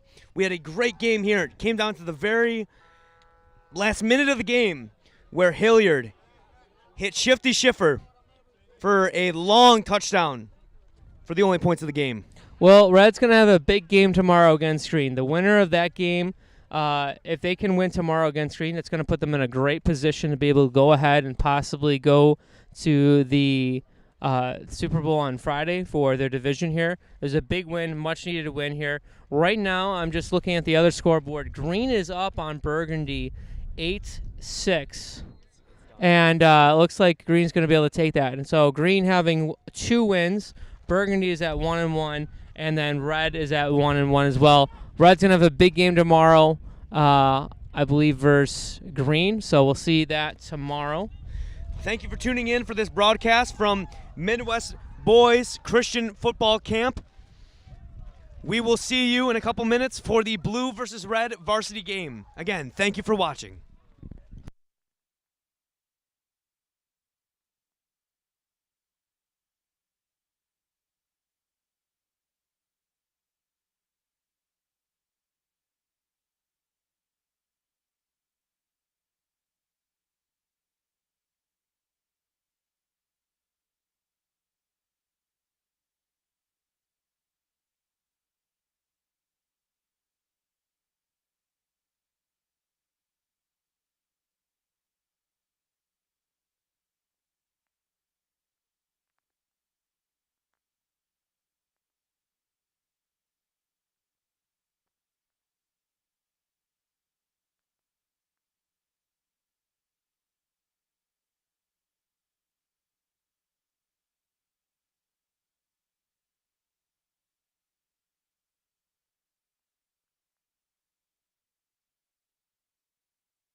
that scoreboard, Brother Brady?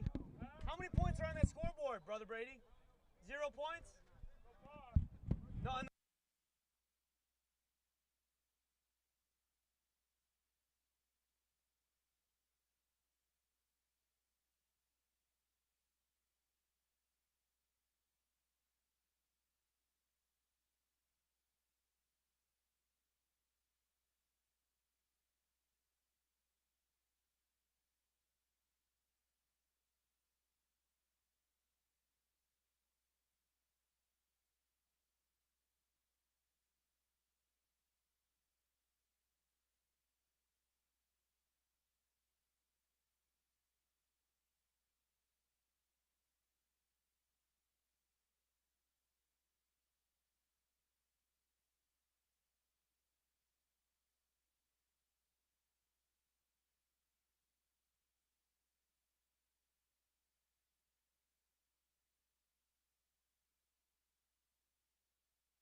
Welcome, viewers, to the Midwest Christian Boys Football Camp here in Dwight, Illinois. We are on Field 1 for the big-time varsity game between the Blue Squad and the Red Squad. We have 2nd down and 7. Ball on the 25-yard line of Blue. Josiah Griggs, the quarterback. Number 15 in motion. He fakes it to him. He might go back to him. He tucks it and runs. He breaks one tackle from number 40 on red. He's rolling right. He's going to turn nothing into something here. He picks up a 1st down with his legs. A 20-yard scamper for the quarterback, Josiah Griggs. He looked like he could have been taken down in his own pocket, but instead he breaks a tackle and he runs for 20.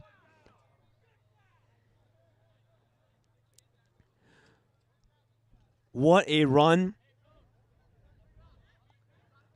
to pick up the 1st down on 2nd down. That's going to set him up with 1st and 10 on around the 40-yard line. Griggs in the gun.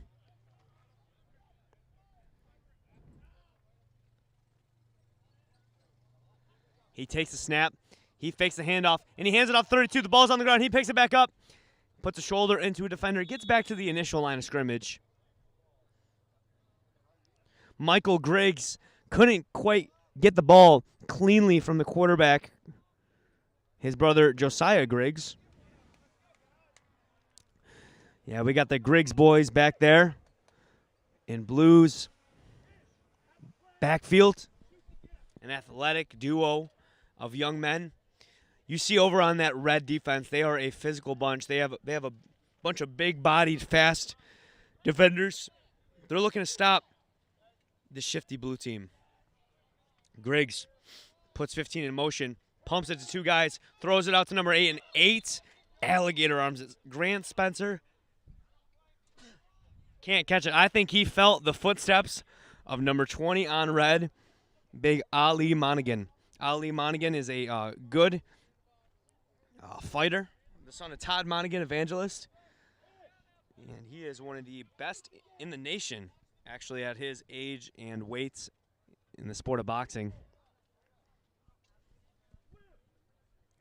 His father his father Todd Monaghan is an evangelist and a good preacher, a good man.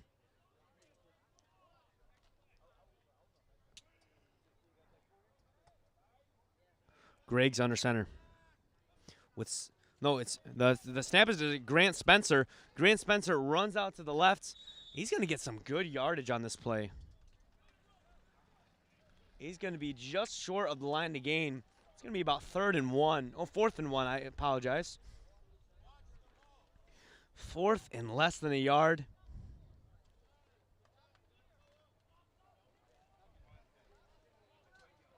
Red trying to make a big defensive stand here and get their offense in good field position to start this game. About 7:20 left in this first quarter, 4th and less than a yard.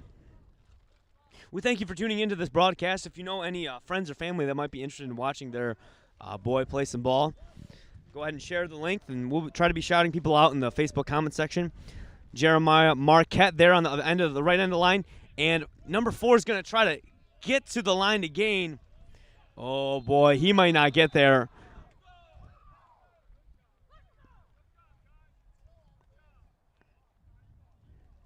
Griggs trying to push, could not really get north and south, could not get vertical upfield, was shuffling east to west.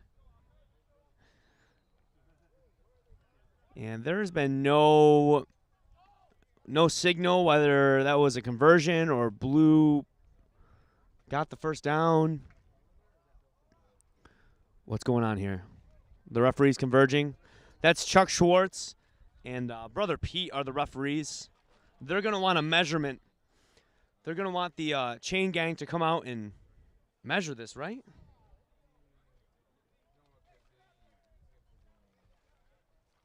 Yeah, the chain gang. Shout out to the chain gang. Everybody loves the chain gang. This ball, you can see both blue and red squatting down on the field. It looks like Oh boy, did Red get it? Red got it by a ball length. That's going to be a first down. Blue got it. That's going to be a first down for Blue. I think the Red coaching staff is not happy with that spot. But we have good refs on this field. This is a great group of refs here at Man Camp. All of them are certified. All of them are real high school refs around the nation. Brother Chuck Schwartz there in the middle. He's a referee for varsity football high school games in Pennsylvania. I believe the other referee on the field, Pete Schaefer, I believe his name is. He's a referee all around the nation.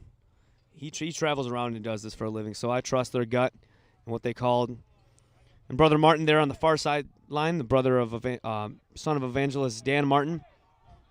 Griggs running to the sideline, gets dragged down. A physical tackle there by Elliott LaRanger. The ball pops out.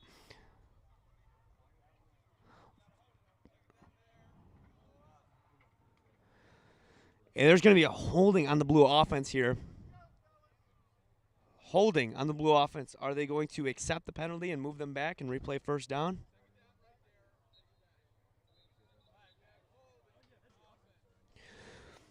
We have a holding on the offense that's going to back the boys up 10 yards. It's going to be 1st and 20.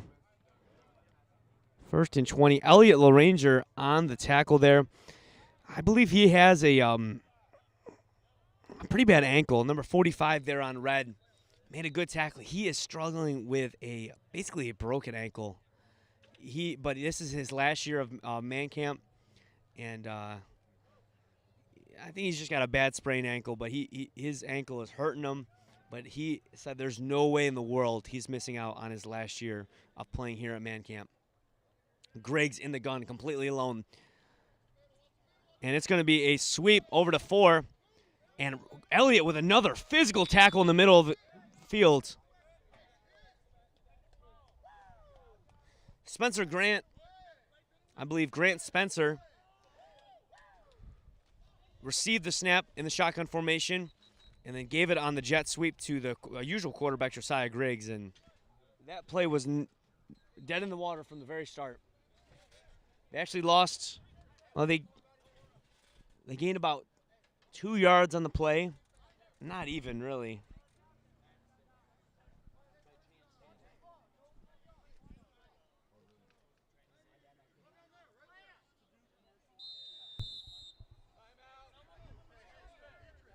Timeout, Red. They saw something that they don't like. I think their defense might be getting a little tired. It's gotten a little bit hot. For the previous games, the JV game and down, it's been a little bit cooler, but the sun's really come out here. It's 81 degrees right now in sunny Dwight, Illinois. 81 degrees, so I think that the coaches may have called a timeout to get their defense hydrated and not give up anything foolish on this 2nd down and long. Joining me in the broadcast booth is Caleb Crone.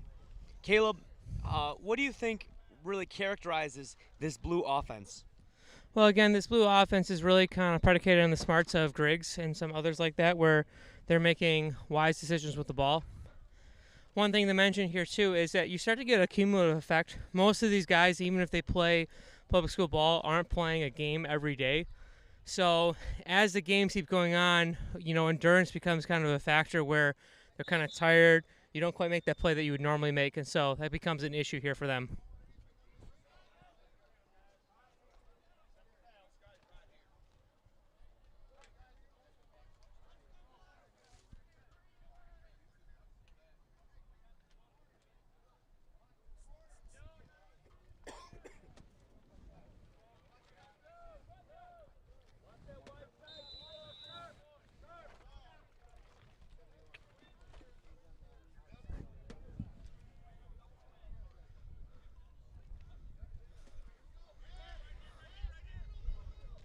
Grant Spencer throws it out to the left to number 32, Michael Griggs.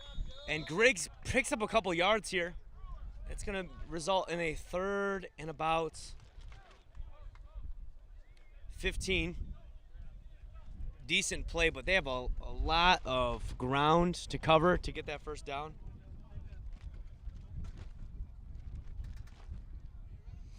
Well, it's a good job by Spencer just get it out. But Red, you can hear him kind of calling the play out as it was happening, so they're kind of ready for it.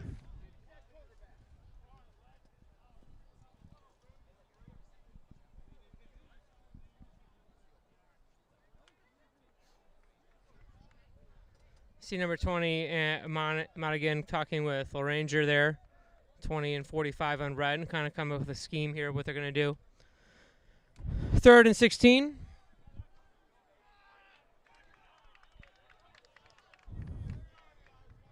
Grant Spencer in the gun, completely by himself. They're definitely going to put this ball in the air here. Oh, nope, they're going to, yes, they are going to put the ball in the air. Griggs looking downfield, and he is bodied by Monaghan. Ali Monaghan took him and said, "Get on the ground." Yeah, that's a kind of a weight room distance right there, and good discipline by Monaghan not to kind of slam him back to the ground, just kind of shove him there. That sort of play. He doesn't want to get a personal foul thing for unnecessary roughness, but excellent play. Again, Ali might have 100 pounds on Griggs there, and that kind of showed up right there in that little engagement. Yeah, Griggs a very athletic young man. Monaghan a big athletic young man, and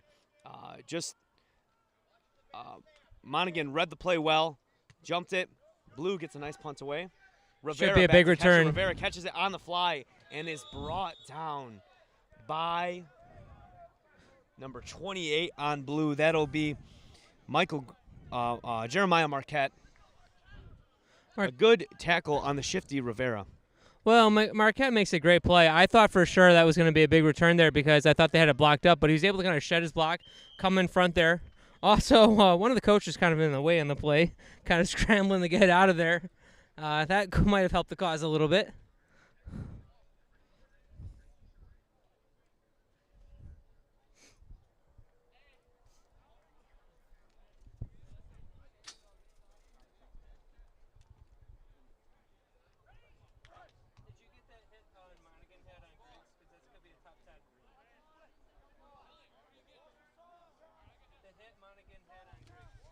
All right, Red's going to get started in the opposite direction.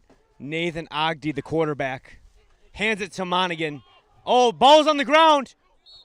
And wow, it looks like Jason DeBall may have gotten back to recover for Red. Yeah, Jason DeBall, number 8 for Red, gets in the backfield. We have an injury timeout. I believe potentially Dale Gates went to the ground. He's a bit shaken up. I think he may just have the wind knocked out of him or got a stinger going to the ground to receive that fumble.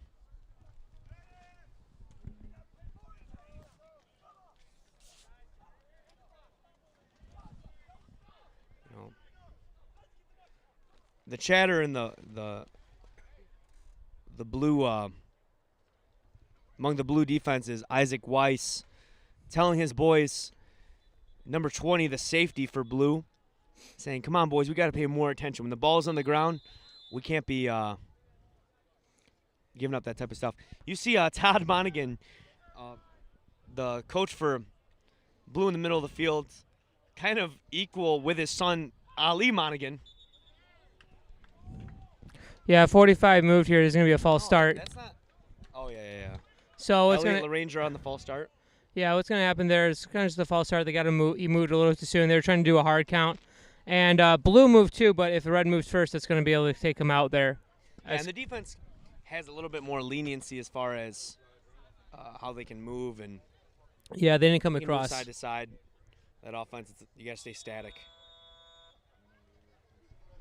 I see a lot of people rooting for red and blue in the comments. I see Landon Pierce, Jamie Pierce rooting on Landon Pierce. That's going to be the end of the first quarter here at this exciting matchup between blue and red varsity teams. Tune in for more. We're just getting started here in Dwight, Illinois.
Shout out to Caleb Brewer, number 85.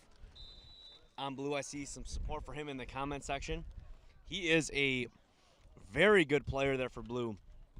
A disruptive defender, kind of playing a nose guard, nose tackle, defensive tackle. He is also a good offensive player as well. Ogden takes the snap, pitches it back to Monaghan. Monaghan running out to the right. He's got some daylight, but Blue defenders converge upon him. I see 4 blue jerseys around Monaghan.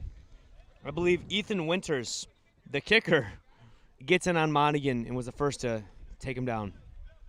You see Todd Monaghan, Ollie's dad, dapping up. One of the interesting things here with Brewer is considered one of the best linemen in camp and has got a lot of experience and the way he plays. One of the things for him, though, is it's kind of an endurance issue. He doesn't seem to always be able to go out full out every play, and with it getting hotter and hotter today, well, he has something to monitor with them. Some of the bigger players here, you'll see a lot of carts going around with Gatorade on them. They're trying to keep these guys hydrated. It's a tough battle, especially as you're a bigger guy. You're going to burn more calories, more sweat, the more you're moving, the more physical you are. Griggs, under center. I'm sorry. Ogden, under center. Play action pass. He's looking to pass it. And, wow. Good. Josiah Griggs gets his left paw on it to break up the pass. You know, it's just a good read by Griggs there. Falls back into the lane, kind of trusts his instincts, and is able to get up, get his hands up, make a play. It's going to set up a 4th and 19. I expect Red to punt here.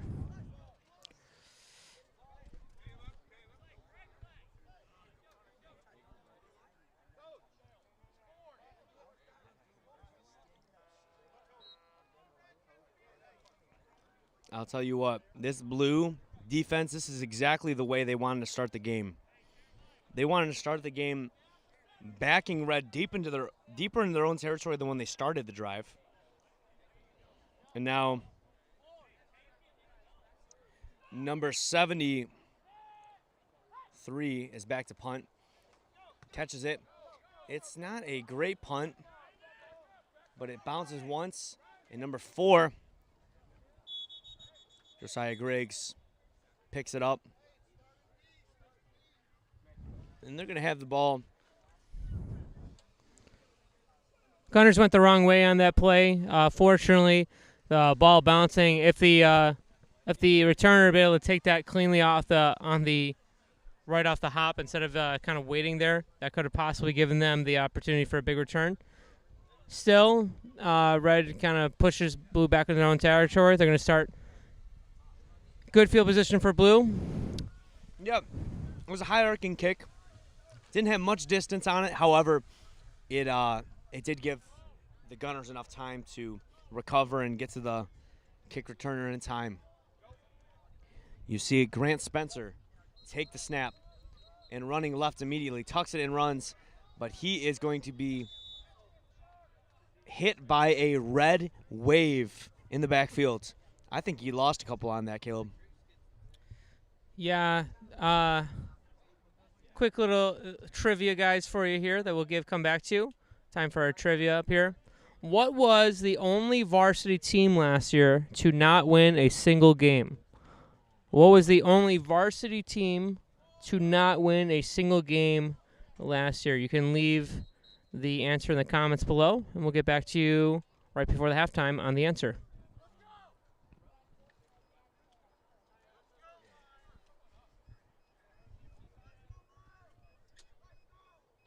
Spencer in the gun.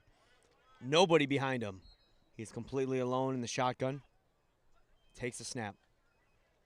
He fakes the handoff. He throws it out to 15. 15 had some separation. And he held onto that ball. There looked like a good chance that he might not. But that is caught by Joshua Spencer. So Spencer connection.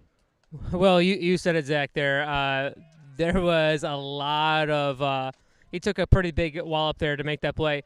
It was signaling for the ball quite early on, and it's amazing they got the pass to him, got a lot of it up and over the defender for a short gain. Still, you like the idea. Blue's been struggling to run the ball, try to get something going.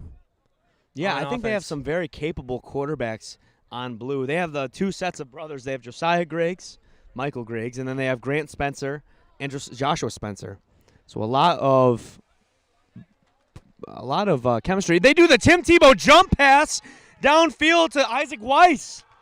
That is the Tim Tebow fake the run, hop over the line, and throw it downfield to Isaac Weiss, and they pick up a first down. He didn't even have that ball. Like he threw that thing like a Weiss. They didn't see Weiss at all. He was throwing that to an area and hoping that Weiss was there. He jumped up and just kind of allowed that ball and was hoping that they would make that play. It worked for him. You have your hand on the back end of the ball when you throw a football, but he kind of had his hand on the front end and just kind of yeeted the thing downfield. Well, speed was more important than precision on that aspect, and It worked for him. Good adjustment by Weiss to get it, and what great a jump pass by Spencer. Spencer now with the end around, a very tricky play, hands it off to Griggs, and Griggs shimmy shakes on the sideline, and it's going to be brought down for a gain of about 4 on the play. Good first down play, going to set them up with about 2nd and 6.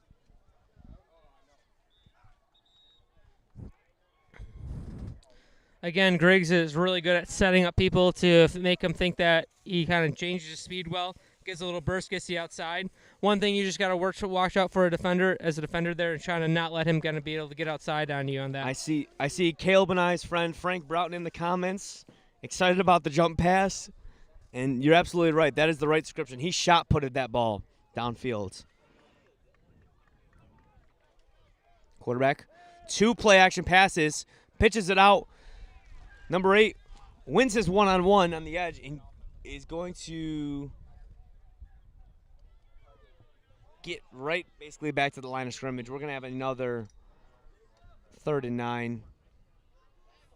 We're going to have another play from the 46-yard line. Well, even though Blue's not getting a ton of yards here, one of the things that's doing is they're becoming a little bit more unpredictable. They don't have a lot of power guys on their team. If you look at the Red versus Blue, Red has got a little bit more size than Blue does. And so Blue's just trying to outskill them, and I kind of like their strategy. It's kind of probably the right idea here against a Red team that's a little bit bigger on size. Takes a snap, pitches it out right. Griggs still alive, moving his feet. You can see what happened on that play there. Again, whenever they try to pitch it out there and try to draw on some sort of power formation, you have on 2 sides of the red line, you have Monaghan on the left and you have Sharp on the right, number 18 and number 20. Both of them bigger guys, and they're just really kind of holding the line, making people kind of go back inside. And then even just on their line, you look across the way, Red's line is definitely bigger than Blue, so I don't know that QB power is going to really be a thing for them. Yes, they have I think Blue drafted more for speed. 4th and 10, they're going to be punting here. He gets away a good punt. That's going to bounce and take a favorable Blue bounce toward the sideline. Rivera's going to try to, I thought he was going to try to pick it up. Number 71, Joseph McGrath picks it up and brings it inside the 20. That's not a great spot there for Red.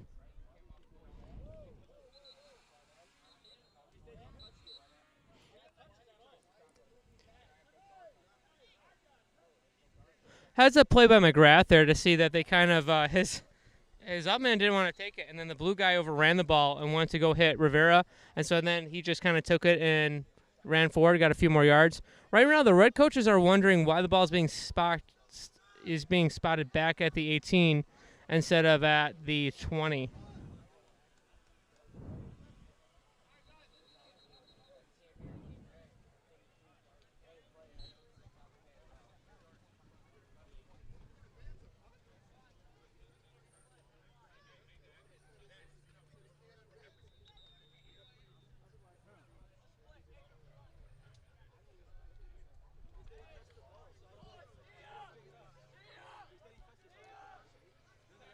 The referee is saying that Rivera touched the ball on the sideline. I'm not sure how that makes a big difference. He did not. We had a clear view of that on the sideline here. Rivera did not touch the ball. Either way, it's going to be 1st down and 10 from the Red 22-yard line. DeBall is going to start this series at quarterback. DeBall takes a snap, hands it off to Rivera. Rivera's going to gain about 2 yards on the play. A good play on first down. I really gain about 3. I would like that if I'm a Red offensive coordinator. Pick up 3 yards, turn it into 2nd and 7. Well, just, a simple little run to get a few more yards here. But one of the battles that Red's going to be battling right now, again, is they've run into clock issues. It's just not going to be whether they can get a first down or not. It's going to be on the clock as well, as we're under a minute 40 here by the time they snap it.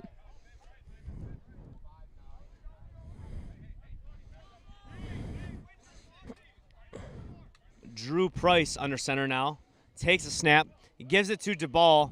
DeBall is running left, and I cannot believe he got anything on that play. I think there is a flag in the area of holding. I think that Red is going to be it's up. Coming back. Again, Blue, you made the observation about how, yes, they are a little bit smaller than Red, but they are definitely faster than Red. Yeah. And I think they're forcing some of these holding calls by beating the Red man, and the Red's just holding on for dear life. Yeah, they got a lot of speed, and I would also say that the Blue is going to depend a little bit more on some of their players, like basically two family Spencers and Griggs. They're their two. Those account for 4 of their main guys in the backfield, and they are basically kind of counting on their ability to kind of know football and their speed. They don't quite have some of the size here. One thing that helps Blue is that they do have Brewer in the middle. And Brewer, again, being a really big guy himself and being able to help kind of push and hold the line, kind of helps Brewer's presence in the center, helps them string things outside, which plays to the speed of the Blue defense. So it's kind of a nice little tandem they have working there. I see Ben Cordell commenting, Caleb, update us on Dale Gates. That's number 14 who got shaken up there. I am looking around. I don't see him here. Oh, I see him on the sideline over there. He's upright. He's talking to his coaches. He seems to be fine. They're just waiting to put him back in the game. Dale Gates looks to be up and healthy. He's got his helmet in his hand. I see Monique supporting Damian, number 42 on red. I love watching Damian Rivera. He's a quick back, but he's got some size, and he is not afraid of contact whatsoever. You can see this Blue huddle there. Well, what Red doesn't want to do here is they don't want to give the ball back to Blue, obviously. But one of the dangers here, one of the things that Red's got to be looking at is to kind of drain the clock. And Blue should be ready to use their timeouts. It is 2nd down and 20 on their own 12. Blue here, they want to be able to try to get a quick stop here. And they should be able to be using their timeouts and make Red run some plays here. 52 seconds left in this half.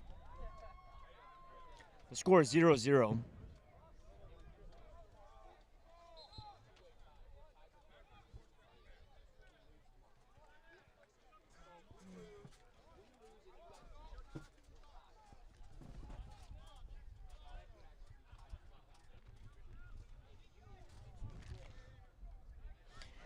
I see on the YouTube comment section, I see Aspect Walker saying, what team is Josh Spencer on? Josh Spencer is on Varsity Blue with his brother, Grant Spencer. Joshua and Grant Spencer are both on Blue.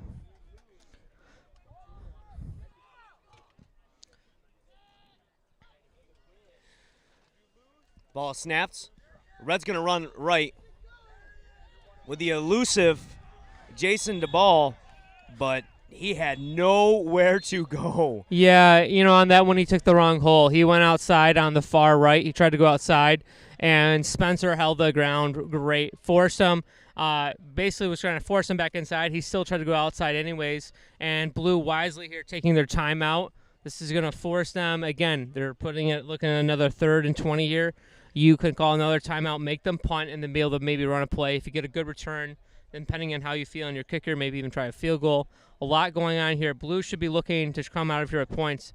Red, they want to try to keep the – I expect Red to probably keep this ball on the ground here and try to make Blue use some timeouts here. I believe that you can see the Blue Todd Monaghan and Jason DeBall, number 8s, talking to the refs. I think they're indicating that if the Red is short of the line to gain here, we definitely want to call a timeout. So they're indicating to the refs, look at us. We're going to be calling a timeout right after this play. That's good to communicate with the referee. A veteran move, Nathan Ogden under center for Red. They have a lot of ground to gain.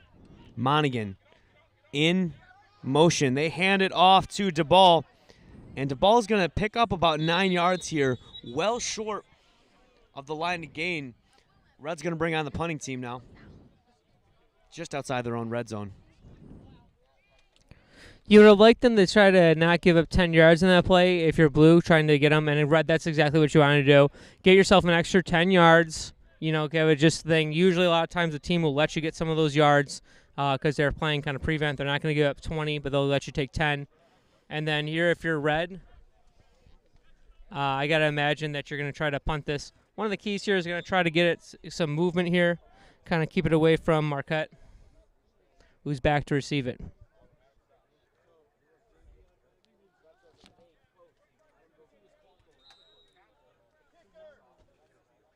Yep, they're bringing on the kicker, number 73. That'll be Josiah Lennon. They're looking for Josiah Lennon to boot one down to number 28 on Blue. That'll be Jeremiah Marquette. Jeremiah Marquette, he's got every accessory. He's got the armbands, the gloves, the flashy chin strap. He looks like a Madden creative player back there. He's looking good. Lennon gets a snap. It's a high snap. Brings it down. Boots it down. And number 20 is going to undercut the ball. And he's still on his feet. Running time off the clock. He needs to go down. He needs to go down. Clock stops at 22 seconds left. That's a lot of time to kill to basically get the return where you caught the ball. That's a good play by Weiss to go ahead and undercut it, catch it. One thing, though, with Weiss is at that point I would have probably tried to cut my losses, catch the ball, and get out of bounds there. I get he's trying to make a play, but if you reverse all the way across and gain extra 5 yards, burn 10 seconds, it's not a good exchange for yardage for clock in that playing. But in the moment, as a player, you know, if you've been a player, you've been there. You're just getting in your mind, you got to fight for extra yardage. It's so ingrained into you that sometimes it's better just to kind of save time there. Clock stops on the change of possession here. So they got 22 seconds. 1st and 10.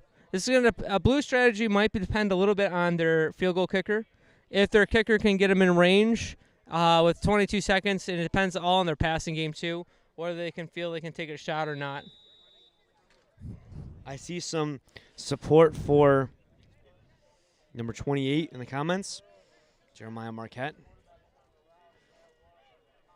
1st and 10 now from the Red 35-yard line. Watch number 4 on the far side. Yeah, they're playing way off on them down there. Okay, good play by Griggs there to see that one of his down guy was not on the line. Joshua DeBall is dragged down in the backfield. That's going to be a sack for Weiss. Penalty on the play.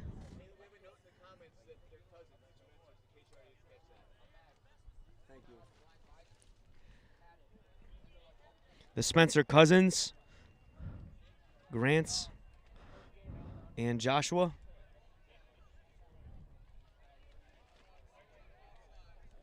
Trying to make something happen on that play.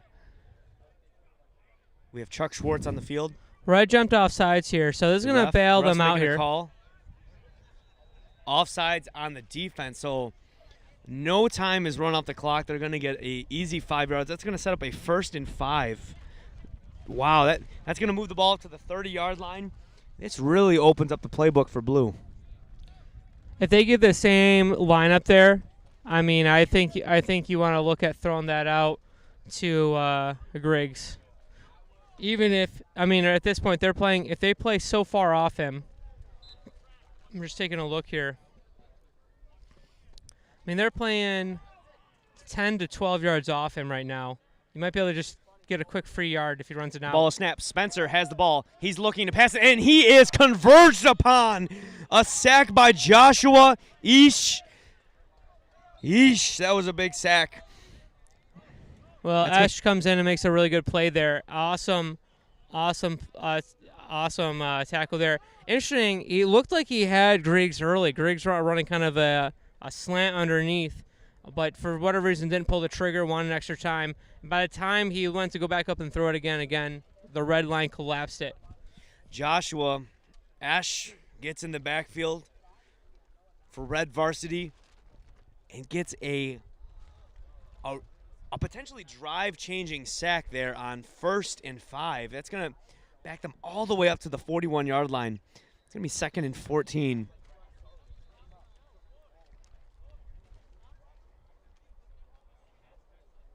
Red's communicating what they want to do here on this. Red, obviously, you can't let anyone behind you. Don't let anyone behind you. The Red, I see a comment. Who are the Red coaches? The Red head coach on the sideline is Dean Noonan. But Ken Koski, Sam Reed, Tom Davis, and Todd Lassiter are all coaches for Wed Varsity. On the Blue Varsity, we have Mark O'Donnell, Chris Spencer, Todd Monaghan, Phil Klossner, and Stephen Henderson. Good group of pastors coaching these men. Spencer throws it. It was a good pass on a slant route to Griggs, and Griggs can't reel it in the middle of the field. That's going to be 3rd and 14 with 9 seconds left. That's kind of what they wanted to do earlier, kind of throw it in there. If they had been able to do that last down and then kind of do it this way, just get a couple 7-yard chunks, gets them to inside the 20. Once they're inside the 20 around here, it's going to be a lot easier for them to score. Right now, the ball being on the 39, it's tough to get that in the end zone. One interesting thing, though, is they are playing, the way they're playing with their safeties, they're kind of playing a cover 3. If they want the matchup, they have McGrath on the bottom versus Spencer here. And if Blue likes that matchup, I might do that. Ogdy's going to shift over here a little bit and kind of give him some help. I think that's wise here. DeBall in the backfield, he does see that one-on-one matchup at the bottom of the field with Joshua Spencer and the cornerback, Joseph McGrath. But he goes to the right side, and he throws it deep, and he's going to miss his guy. Some good coverage on the field by Rivera, number 42 of Red, forcing the overthrow. 4.3 seconds left, 4th and 14. Well, he was going for Marquette there, and that's, it's a good thought. I like it. Part of the thing he rushed the throw is he's been feeling the pressure earlier from Red, so he threw that way early, probably because just your mental clock's been affected. And that's a compliment to the Red D-line. They've been getting in there causing havoc, so this is going to be the last play of the half. If you're Red, you should be backing guys up. Yeah, it's basically going to be a Hail Mary. I hope that the offensive line can block for us here, and we can see. He is going to have Spencer on the bottom of the screen if he wants it. You can see Spencer takes the ball. He's looking to his left. He's got him. Whoa! He stopped running. But the ball was also out of bounds. Spencer threw it about 3 yards out of bounds. And Spencer, the receiver, Joshua, couldn't get to it. It's an interesting play on there. It's not a bad thought. It was a good read to read. That's probably where you should go on there. Both safeties had shifted over to Marquette and Griggs' side. So it was a one-on-one matchup. McGrath, to his credit, was able to stay there. Rob, are you ready? The ball was out of bounds, as Zach, you said there. But I wonder if Spencer had kept running, it might have been able to be a great help on that. Rob. Slideshow?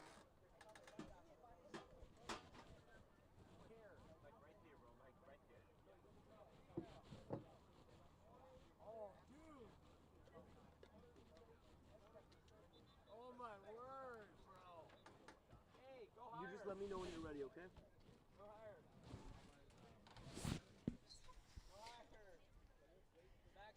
Thank you to all the parents who are watching your boys, tuning in, giving them some support. I know that that is very important for these players. They know that these games are a live cast.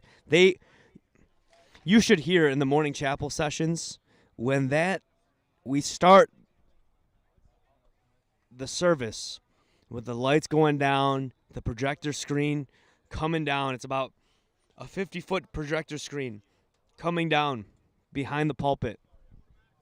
And then we project on the screen the top 10 plays from the previous day. And when the lights go dark and the music starts playing for the highlight video, there is a roar among the boys that will send chills down your spine. So these boys know that all these games are going on film. They know that their parents and their loved ones are tuning in.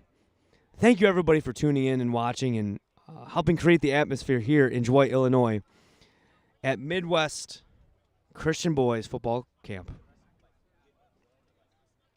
One thing that we're trying to do here at this halftime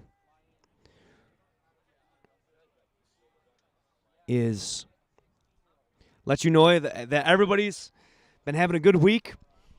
There has been many souls saved and lives changed. There's been some good decisions, people manning up and decided to get serious with their Christian life, to take on a faith for themselves that's beyond their parents' faith, that's beyond their pastor's faith, or whoever's faith. They're starting to make decisions on taking responsibility for their life, not being a victim, but answering the call of duty, answering the call to be a Christian. Brother Micah McCurry preached a good message today about coming and seeing for yourself what God can do. Basically, his point was you have all these white-headed, white-haired, old-time preachers that have all these great stories of the revival and the miracles that they've seen in their life. And he's saying that not only do we still serve the God of Abraham, the God of Isaac, we serve the God of these preachers, the God of these preachers that saw throngs give their life to the Lord, throngs receive Christ as their Savior, and how that can still happen today. But we need a group of young men that are going to take responsibility for their actions, take responsibility for their faith, and press toward the mark of the high calling in Christ Jesus.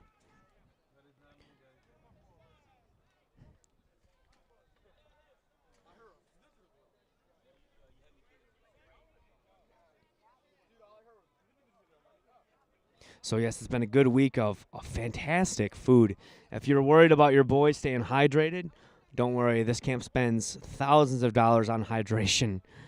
You see these big barrels of Gatorade going around on a gator, almost like an expensive golf cart, and they're constantly refilling all the coolers around here. Quick little injury update here. We went over to the sideline and talked to number 14, Gates, and they said he should be good to go. He'll be playing in the second half. Caleb, I saw you down on the field there. I saw you run over to the blue sideline. Was there anything else you figured out about what they want to do in the second half? You know, Blue thinks they can work a few things there. They think they have a few mismatches on defense. Of course, Red is going to feels the same way. I'm not going to spoil too many of their strategy here over the air, but they both feel they have some options that they can work here.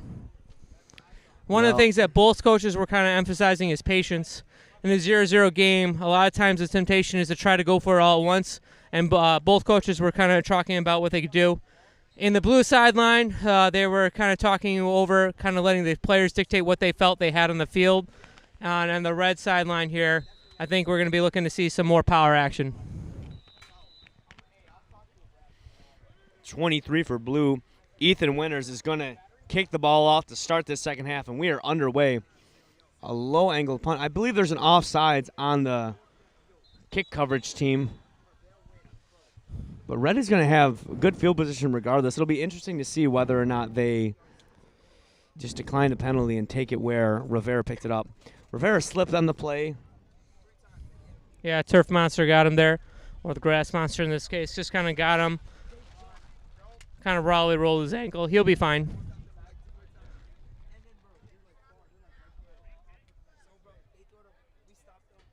No, they're keeping the Blues special teams on the field. They want Blue to re-kick.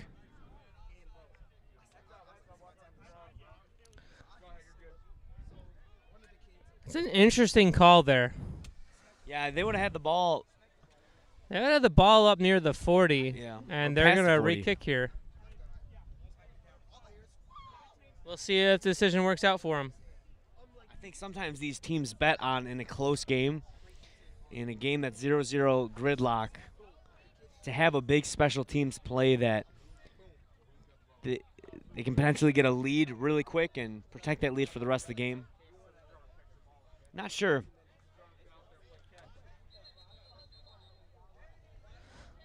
Ogden, D-Ball, and Pierce back in the to receive.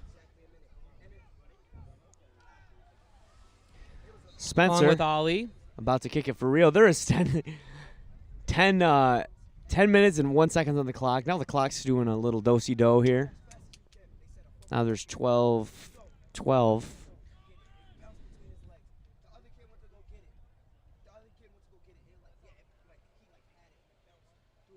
They're running the clock down to 12 minutes.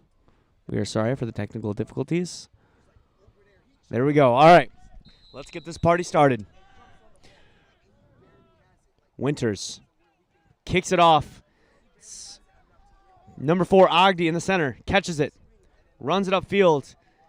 And it turned out to be a good call by Red to accept the penalty because they're going to have the ball right up around midfield to start this drive. Yeah, ends up being about a 10-yard penalty for them.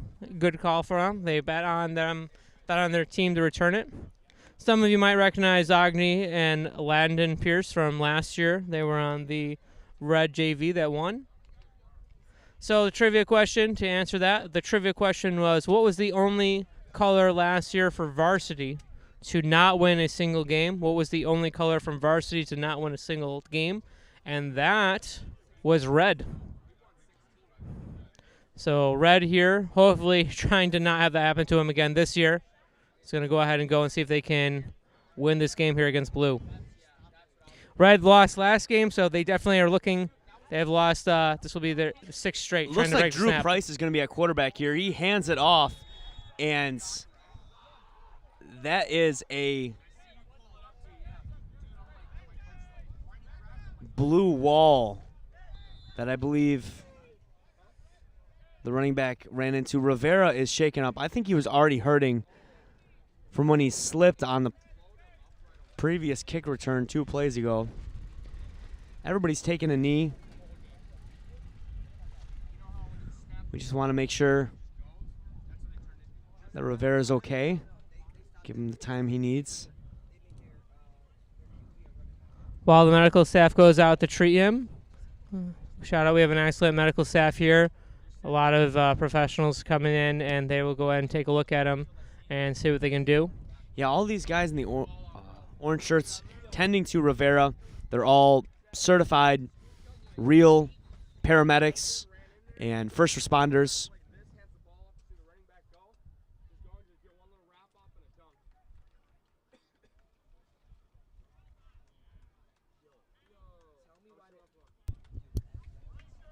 Rivera is able to walk off under his own power. That's good to see. Probably just a stinger on there. Sometimes you get hit and it kind of gives you a little bit of your muscles tighten up on you.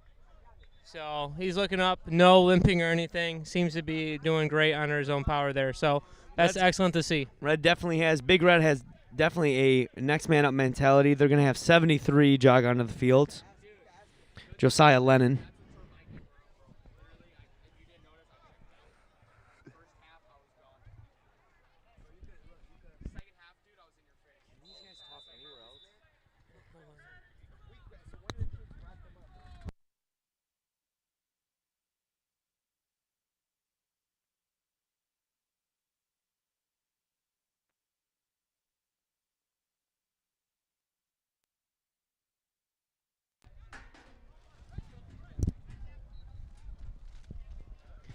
Second down and 12. Blue dropped Rivera in the backfield for a loss last play. Keep an eye on number 85, Brewer. They're going to have to get a body on him. Ogden takes the snap, hands it off, and DeBall is breaking into the secondary. First down, gain of 22 on the play. Ogdi gets to the second level and with speed gets up to the 30-yard line. First down for Big Red. Excellent blocking on the play there. What you're able to see is they're able to get a seal block and basically wall off all of blue there, and that allows their runner to get up with speed, and that's exactly what you want to see there. Excellent seal block in the end. Red there just kind of took them, and they did a great job on Brewer. Brewer tried to work his way down the line over towards the play, but again, he was stood up by two guys. They got a double team on him. That was excellent, well blocked up play, and then the runner was able to do the rest. Excellent play there for them. Ogdi under center. Takes the ball. It's a good snap. They hand it off to DeBall again. And DeBall is going to take the ball for about a gain of 2 on the play. Well, good run there. Just a good physical run. Kind of, you're getting there. Red's kind of getting a rhythm here. Let's see if they can capitalize coming down in this way. One thing to keep an eye on for Blue here. Blue's got to stiffen up here. Red seems to have a little bit of success off the right side. They're trying to draw guys in and then maybe swing it out.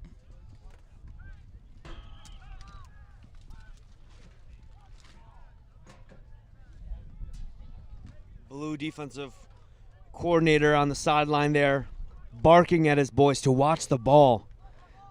They are not wanting any funny business on a hard count or a double end around.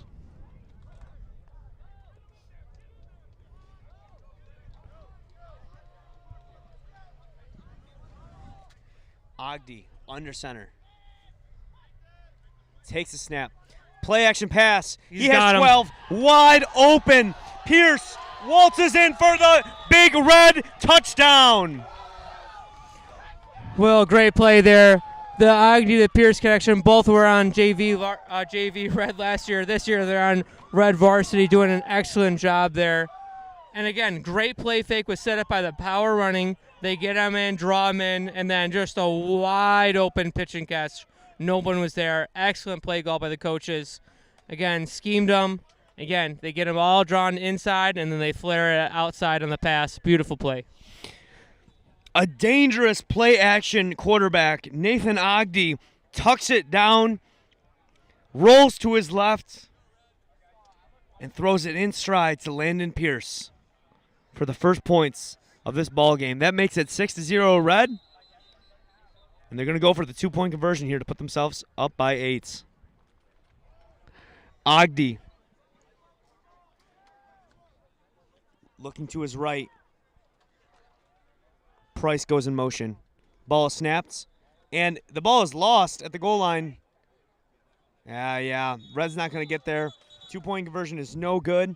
Still, though, a very successful drive by Red. They started the drive at midfield, had a big run off to the right to pick up 30 yards, and then the play action pass. Touchdown, Pierce, to put them up by 6.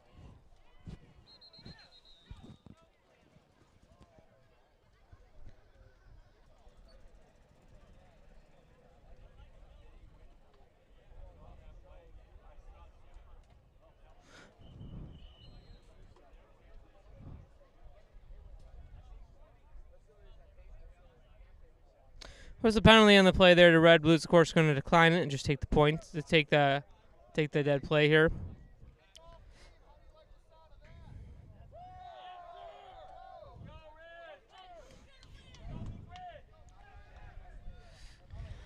So good to see Rivera on the field. He was laid out there in the middle of the field with both teams taking a knee, but you can see him right now. He's actually going to be out there on special teams, so you can't be too hurt if you're out there on special teams. Being a gunner, he's one of the quickest guys on Red.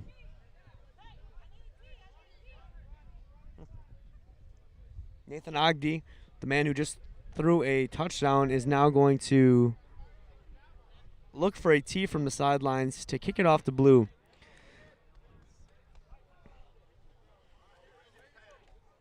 We have Jeremiah Marquette, Joshua Spencer, Spencer with the long return the other day, and of course he'll be joined back there by Weiss. And they're going to see if they can get a big return here. Ogden gets the whistle and kicks it off. It's a low arcing kick. Takes a good bounce for Red. That's going to go deep into Blue's own end. It's going between 15's leg. He picks it up. He's running west to east, and my, oh my. Yeah. He gets cracked down inside their own 5-yard line. Great special teams execution by Red and a poor decision by Blue to just let that ball continue to trickle on down inside their own 5-yard line. Yeah, unfortunately, just a miscommunication there. Marquette thinks Spencer's behind him to pick the ball up, and Spencer thinks Marquette's going to grab the ball. I think that that hop surprised Marquette. He was coming up there to take it, and then he turns around to block it, and then but Red, whenever you have a mishap fielding the ball downfield, that really does benefit the coverage team. And so Blue in a big hole here. Red has got to be looking at here to get some points. Kind of pin them in deep. They got a great field position here for the defense. Blue got a long way to dig themselves out of here. Griggs, the quarterback, with 3 running backs strewn about him. Got to be careful they don't go anything too far beyond the line of scrimmage here. He puts 32 in motion, hands it off to number 8. Grant Spencer runs it upfield, still has his feet churning. He's not going to get much on this play. Good defensive movement by Red. Everybody railing to that ball on the right side of the field. Yeah, unfortunately, what you kind of want to see there is you want to see that maybe them, if they're just going to try to get some yards, just put your head down and kind of turn those legs and see if you can drive forward for a few more yards.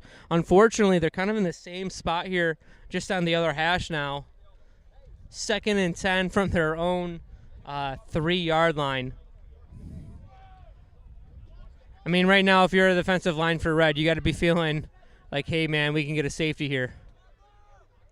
Josiah Griggs puts 32 in motion again. The ball is on the ground in the pocket, and it looks like Red is going to recover it on the 1-yard line. Who came up with the fumble?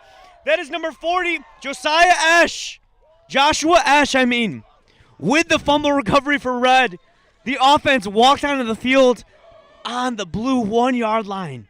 A crucial mistake for the Blue offense there. Oh yeah, I mean, unfortunately, we had talked about this earlier with the Blue team.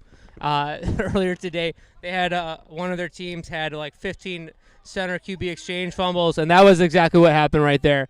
Just something was off there. I don't know if he wasn't ready for it, but it's a drop ball. And then this time, Red able to just fall on it, capitalize on that, and they're in a great position here. Yeah, you can tell the Red sideline is the sideline we are reporting from, and you can tell there's a certain swagger, there's a certain buzz, and a certain confidence to these boys with that fumble recovery and the touchdown back-to-back. Yeah, you got to wonder if you're going to see Ali right here. Everybody, false start on the entire offense. Oh, that was definitely a run play. They fired off there. They were ready to go. They were about ready to bring the train in, and a little too excited on that play. You can see these offensive linemen are chomping at the bit to get at that Blue defensive 4 and pound them into the end zone. They want to push those Blue defenders into the end zone, back past the goal, field goal. Well, it's kind of one of those things when you know the play's coming to your side, you really get a little bit too excited. It's like a receiver false starting. You know there was a pass play to him, and on this side, the whole right side of the line, Ali was standing in there. That was going to be a handoff right. Nathan Ogden. With a hard count, goes on 2, hands the ball off to Rivera right at the muddle, but no, says the Blue defense. They crack him right at the line of scrimmage. Isaac Weiss in on the stop of Rivera. That's a big play there for Blue. They have a little bit more breathing room. Yeah, an interesting strategy here. They're all packed in tight, which really kind of allows Blue to kind of shoot some gaps here. I'll tell you what, though, this would be a good time with all these Blue defenders keying off on the run, potentially play action pass to a tight end on a corner route, just similar to the play that they scored on. That's actually a play that Blue gave up at the ended the game yesterday Yeah, in overtime. something they've been struggling with. Yeah. Yesterday in overtime, Blue gave up a touchdown right around this yardage range on a slant to the outside. That's going to be the end of the third quarter here. We are going into the fourth quarter with Red up 6-0. It would be a big thing for Red to score on this drive, get points. You obviously got to score on a drive where you start with the ball on the 1 yard line. But what a tone setter that would be for Blue if they can somehow find a way to keep Red out of the end zone.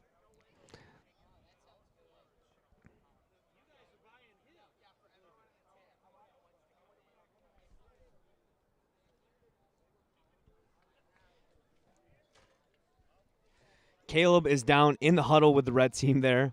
If we can get a camera shot of. Oh, there you can see him on the broadcast. There in the black shirt and the gray hat. He's in there in the huddle. That's the kind of reporting we have here at Man Camp here in Dwight, Illinois.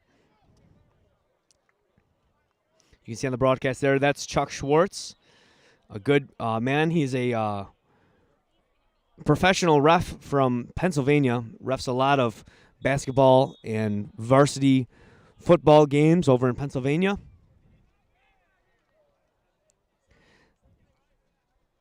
I see you, Casey Perry, in the comment section. Thank you for supporting Landon. I see Frank Broughton in the comment section, a good friend of Caleb and ours. Frank, you would love the atmosphere here. There's a lot of faithful men, faithful preachers who are the football coaches, and they're teaching these kids life lessons while they're also teaching them the fundamentals of old school football. So I think that, Frank, you'd really fit into here. Caleb's back up in the booth. Caleb, what did you see when you were in there with the Red Huddle? Well, I was able to get an update from Rivera on him. He just said, his ankle's a little tight, kind of got stepped on that one play. And so, but he said he'll be fine. He told me he's about ready to take this win, though. So we'll see what they're going to do here. Red's going to get in the huddle here. Wouldn't be surprised if they come in a tight formation. If they try to sneak one of their guys out of the backfield, maybe for, a little pass here. That you and I are on the same page with that. I think that would be a very effective play here. Blue clearly keying off on the run. Keep an eye on number 8, Jason Deball. But they also have Monaghan, number 20, there in the backfields. Oh, they're going to pass it over to 8, and that's not – if you're going to call a pass, that might not be the pass to call. Blue defenders over there, a blue wave, about the only blue wave you're going to see this year. Well, on that there, Blue didn't fall for the play fake there.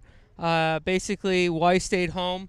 But what they were trying to do is trying to sell a run inside, and that's why you see Ali go down, and they're trying to, D-Ball's trying to basically fake like he's staying in and then kind of slide out and slip out underneath. Unfortunately for them, the Blue was able to read that, partially because on the QB there, they kind of turn quickly to go throw the ball, and that kind of gives it away a little bit. Caleb, we now have a 3rd and 8 on the 8-yard line, 3rd and goal. Red is trying to punch this in. They started the drive basically on the Blues' 1-yard line.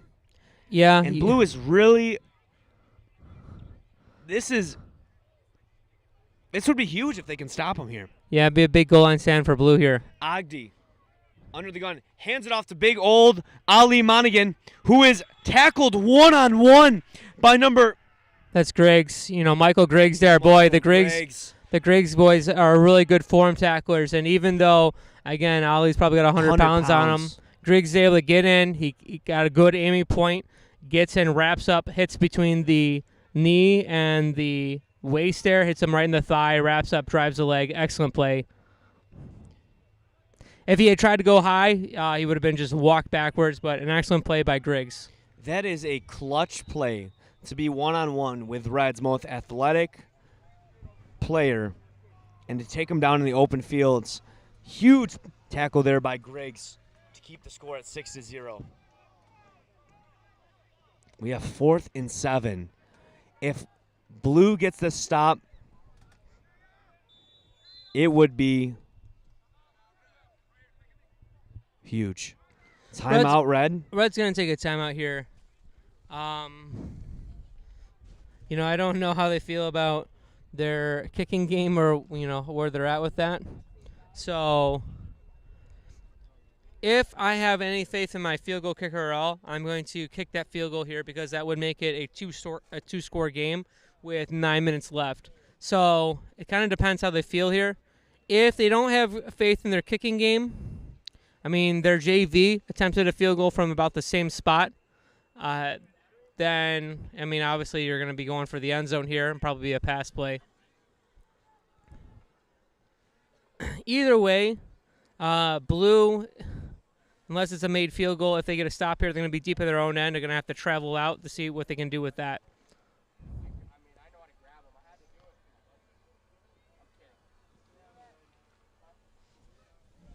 Frank, I see you commenting about Juan. Juan is playing on the varsity level. One of the best athletes here. He is on green. He did kick quite a bit yesterday. Caleb, you were watching that green game. How did Juan do kicking? Yeah, I mean, he's had a lot of booming kicks. He can regularly put the ball about 50, 60 yards downfield with a lot of hang time. So he's been doing pretty well. Unfortunately, just looking over on the field there for him, I see Burgundy is beating Green 20-0. Yeah, and Juan is probably the best punter and kicker here on camp. So he was a little bit nervous about playing at the varsity level. Good to see him succeeding.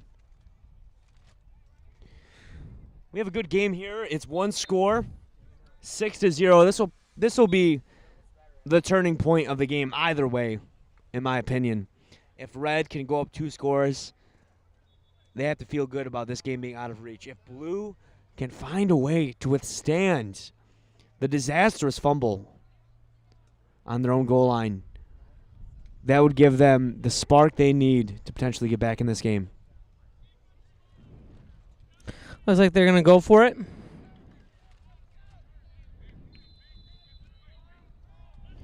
All right, we're getting set here for this big 4th down play. Ogden is going to start the play from underneath center.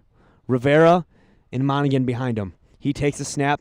It's kind of botched, and he throws it out to Monaghan, and Monaghan is converged upon Again, by another blue wave. You don't usually like to see a blue wave, but today you do. Well, that was a great play by Griggs. Again, Josiah Griggs able to get in there, comes flying in there, realizing that the importance on that play is he's got to at least slow down. He takes the outside leg, hangs on for dear life, and even if Ali is going to slip that, he's being cut back inside. Great containment, great tackle by Griggs, and then a great wall of reinforcements. Unbelievable play and heart by the Blue varsity squad to hold them to no points on that drive. That was potentially a great catch by Isaac Weiss, but he couldn't quite come up with it. The pass was a little bit short there.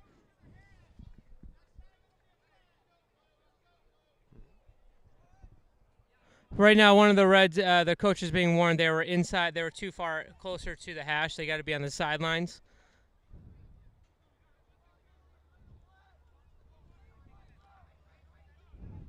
Just from this lineup here, they're gonna have they got Spencer on the outside here if they want him. Oh, that's going to be intercepted by number 12, Landon Pierce with another touchdown.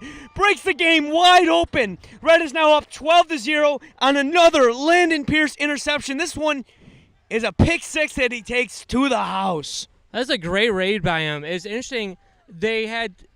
It's an interesting play call there by Blue because if you look down on the bottom of the screen here to the defensive right, they had 2 one-on-one matchups. And said over on the defensive left, on what would be the top part of the screen here, you're seeing basically everyone was double covered, and so they threw into double coverage there. Interesting play call. Great read by Pierce to undercut that, and again, Red does eventually get the touchdown off of the kick. Takes them a few tries, but they get it on defense. Absolutely. Special teams, an important part of the game of football, specifically here at Man Camp. They, like you said, got that kickoff down deep in Blue's own end. Couldn't capitalize off the fumble, but they do capitalize off of a great read there by Landon Pierce. That play looked like it had promise for Blue, but Landon Pierce undercut it, took it in stride for 6. Ogden under center. Fakes the pitch, and it's intercepted by Blue now, but it doesn't matter. The 2-point conversion is no good. Griggs with a nice coverage there, kind of shuts that down. And they do hold them to only 6 in there, but being a 2-score game with going to be probably under 6 minutes when they kick this ball, that's going to be a tall order. Blue's going to have to score quickly.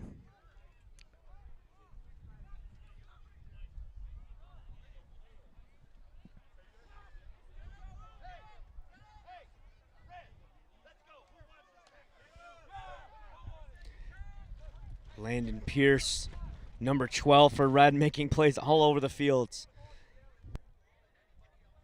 Probably the only player this week to score an offensive touchdown and a defensive touchdown in the same game so far. Credit to him. Red is now up 12-0.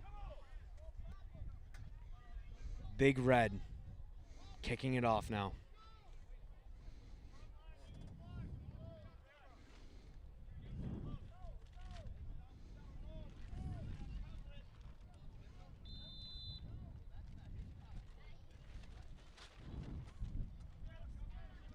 Ball is kicked, takes one bounce. Winters takes it on the hop. And forward progress is going to get him up past the 30-yard line, probably around the 35-yard line.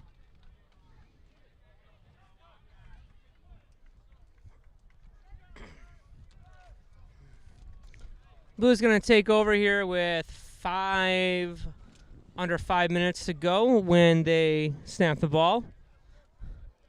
I think they need, on this play here, I'm taking a shot deep. If you want a chance at winning this game, you need to score soon and quickly.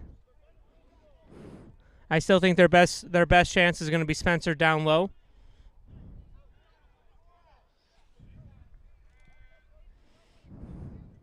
Spencer takes the ball. He's looking, and he is dropped in the backfield. That is a sack for Joshua Esch of Red.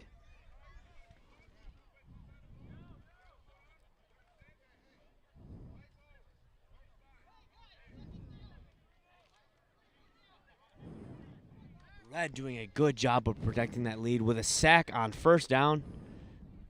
Results in a 2nd and 12. Blue needs some points, and they need it in a hurry.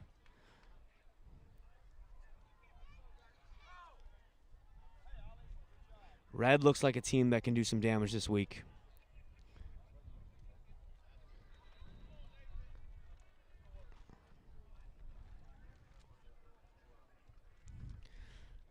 DeBall takes it, pitches it out to the right side, and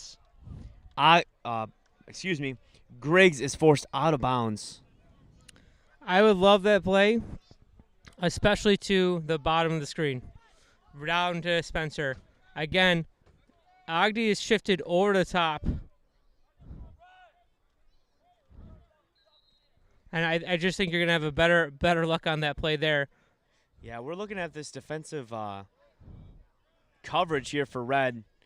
They're playing a single high safety. I would love to see them just pitch it out to the bottom of the screen. You're absolutely right. And they are going to throw it to the bottom of the screen. Oh, my! What in the world? Jason DeBall absolutely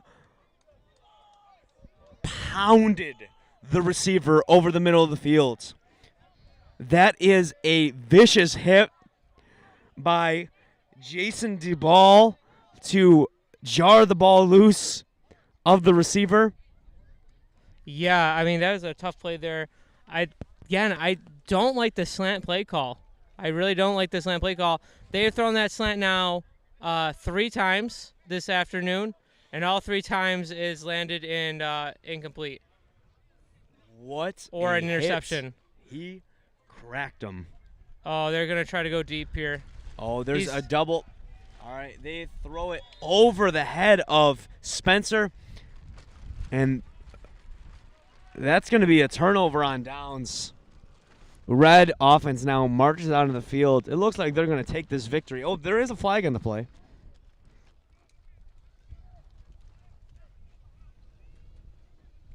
Not sure what the play is here, but if this is a red ball and they're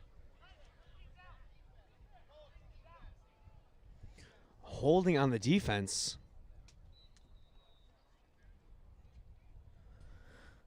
So, Well, I mean, so holding. The referee just walked to the sideline and said holding on the defense, and then backed the ball up, and we're going to replay fourth down. Red's still trying to get guys cycled off the fields. Blue could have got him with 12 men on the field here. But they're going to take the snap, and then it's a high snap. The ball is tumbling around, and Josiah Griggs gets back there to recover the fumble. Another flag on the play.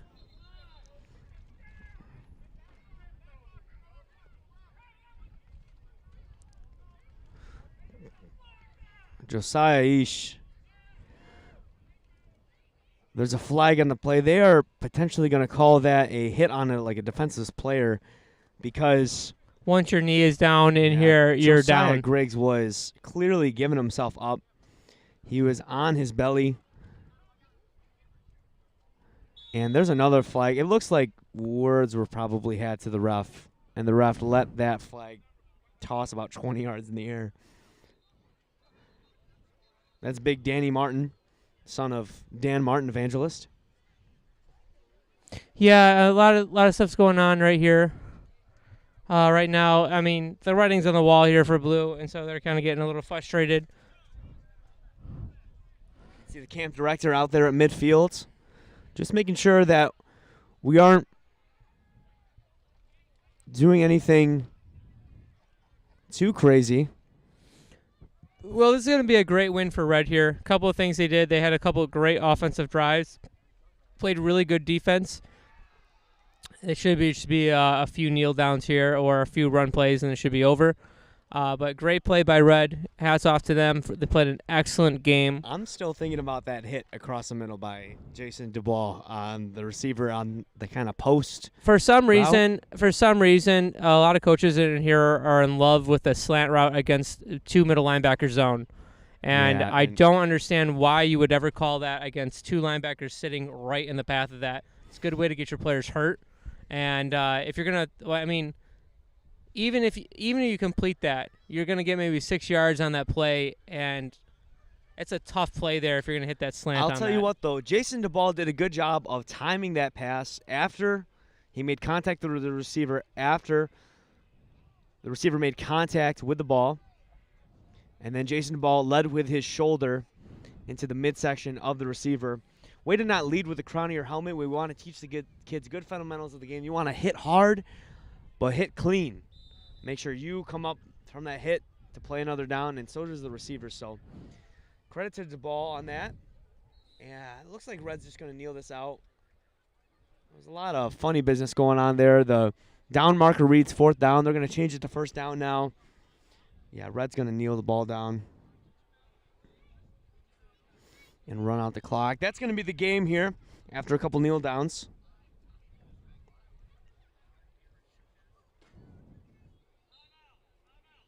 Blue's going to call a timeout. You don't want to go into the night preaching with timeouts left on the board when you're down. So, Yeah, I guess. God forbid the boys take a shower when we get to I'm just kidding, everybody. But I'm kind of not, though. No, you want to get the ball back or make something happen, if you can, to potentially have some positive momentum going into the other game. Yeah, Blue, it's interesting. Blue, I would have loved to see them take a shot deep. I don't know, just maybe they don't feel they have the quarterback for it or whatever, but that's something they're going to have to work on in their offense. It looks like they're kind of trying to experiment with a short passing game, but some of their options on there, what they're doing, I think they got to try to – some of the plays they were doing at the wrong times as far as down and distance, what they're trying to go here. Red's just going to try to keep it classy here. They're going to knee on it again. Ogden takes it, kneels it down, and watches as time runs down.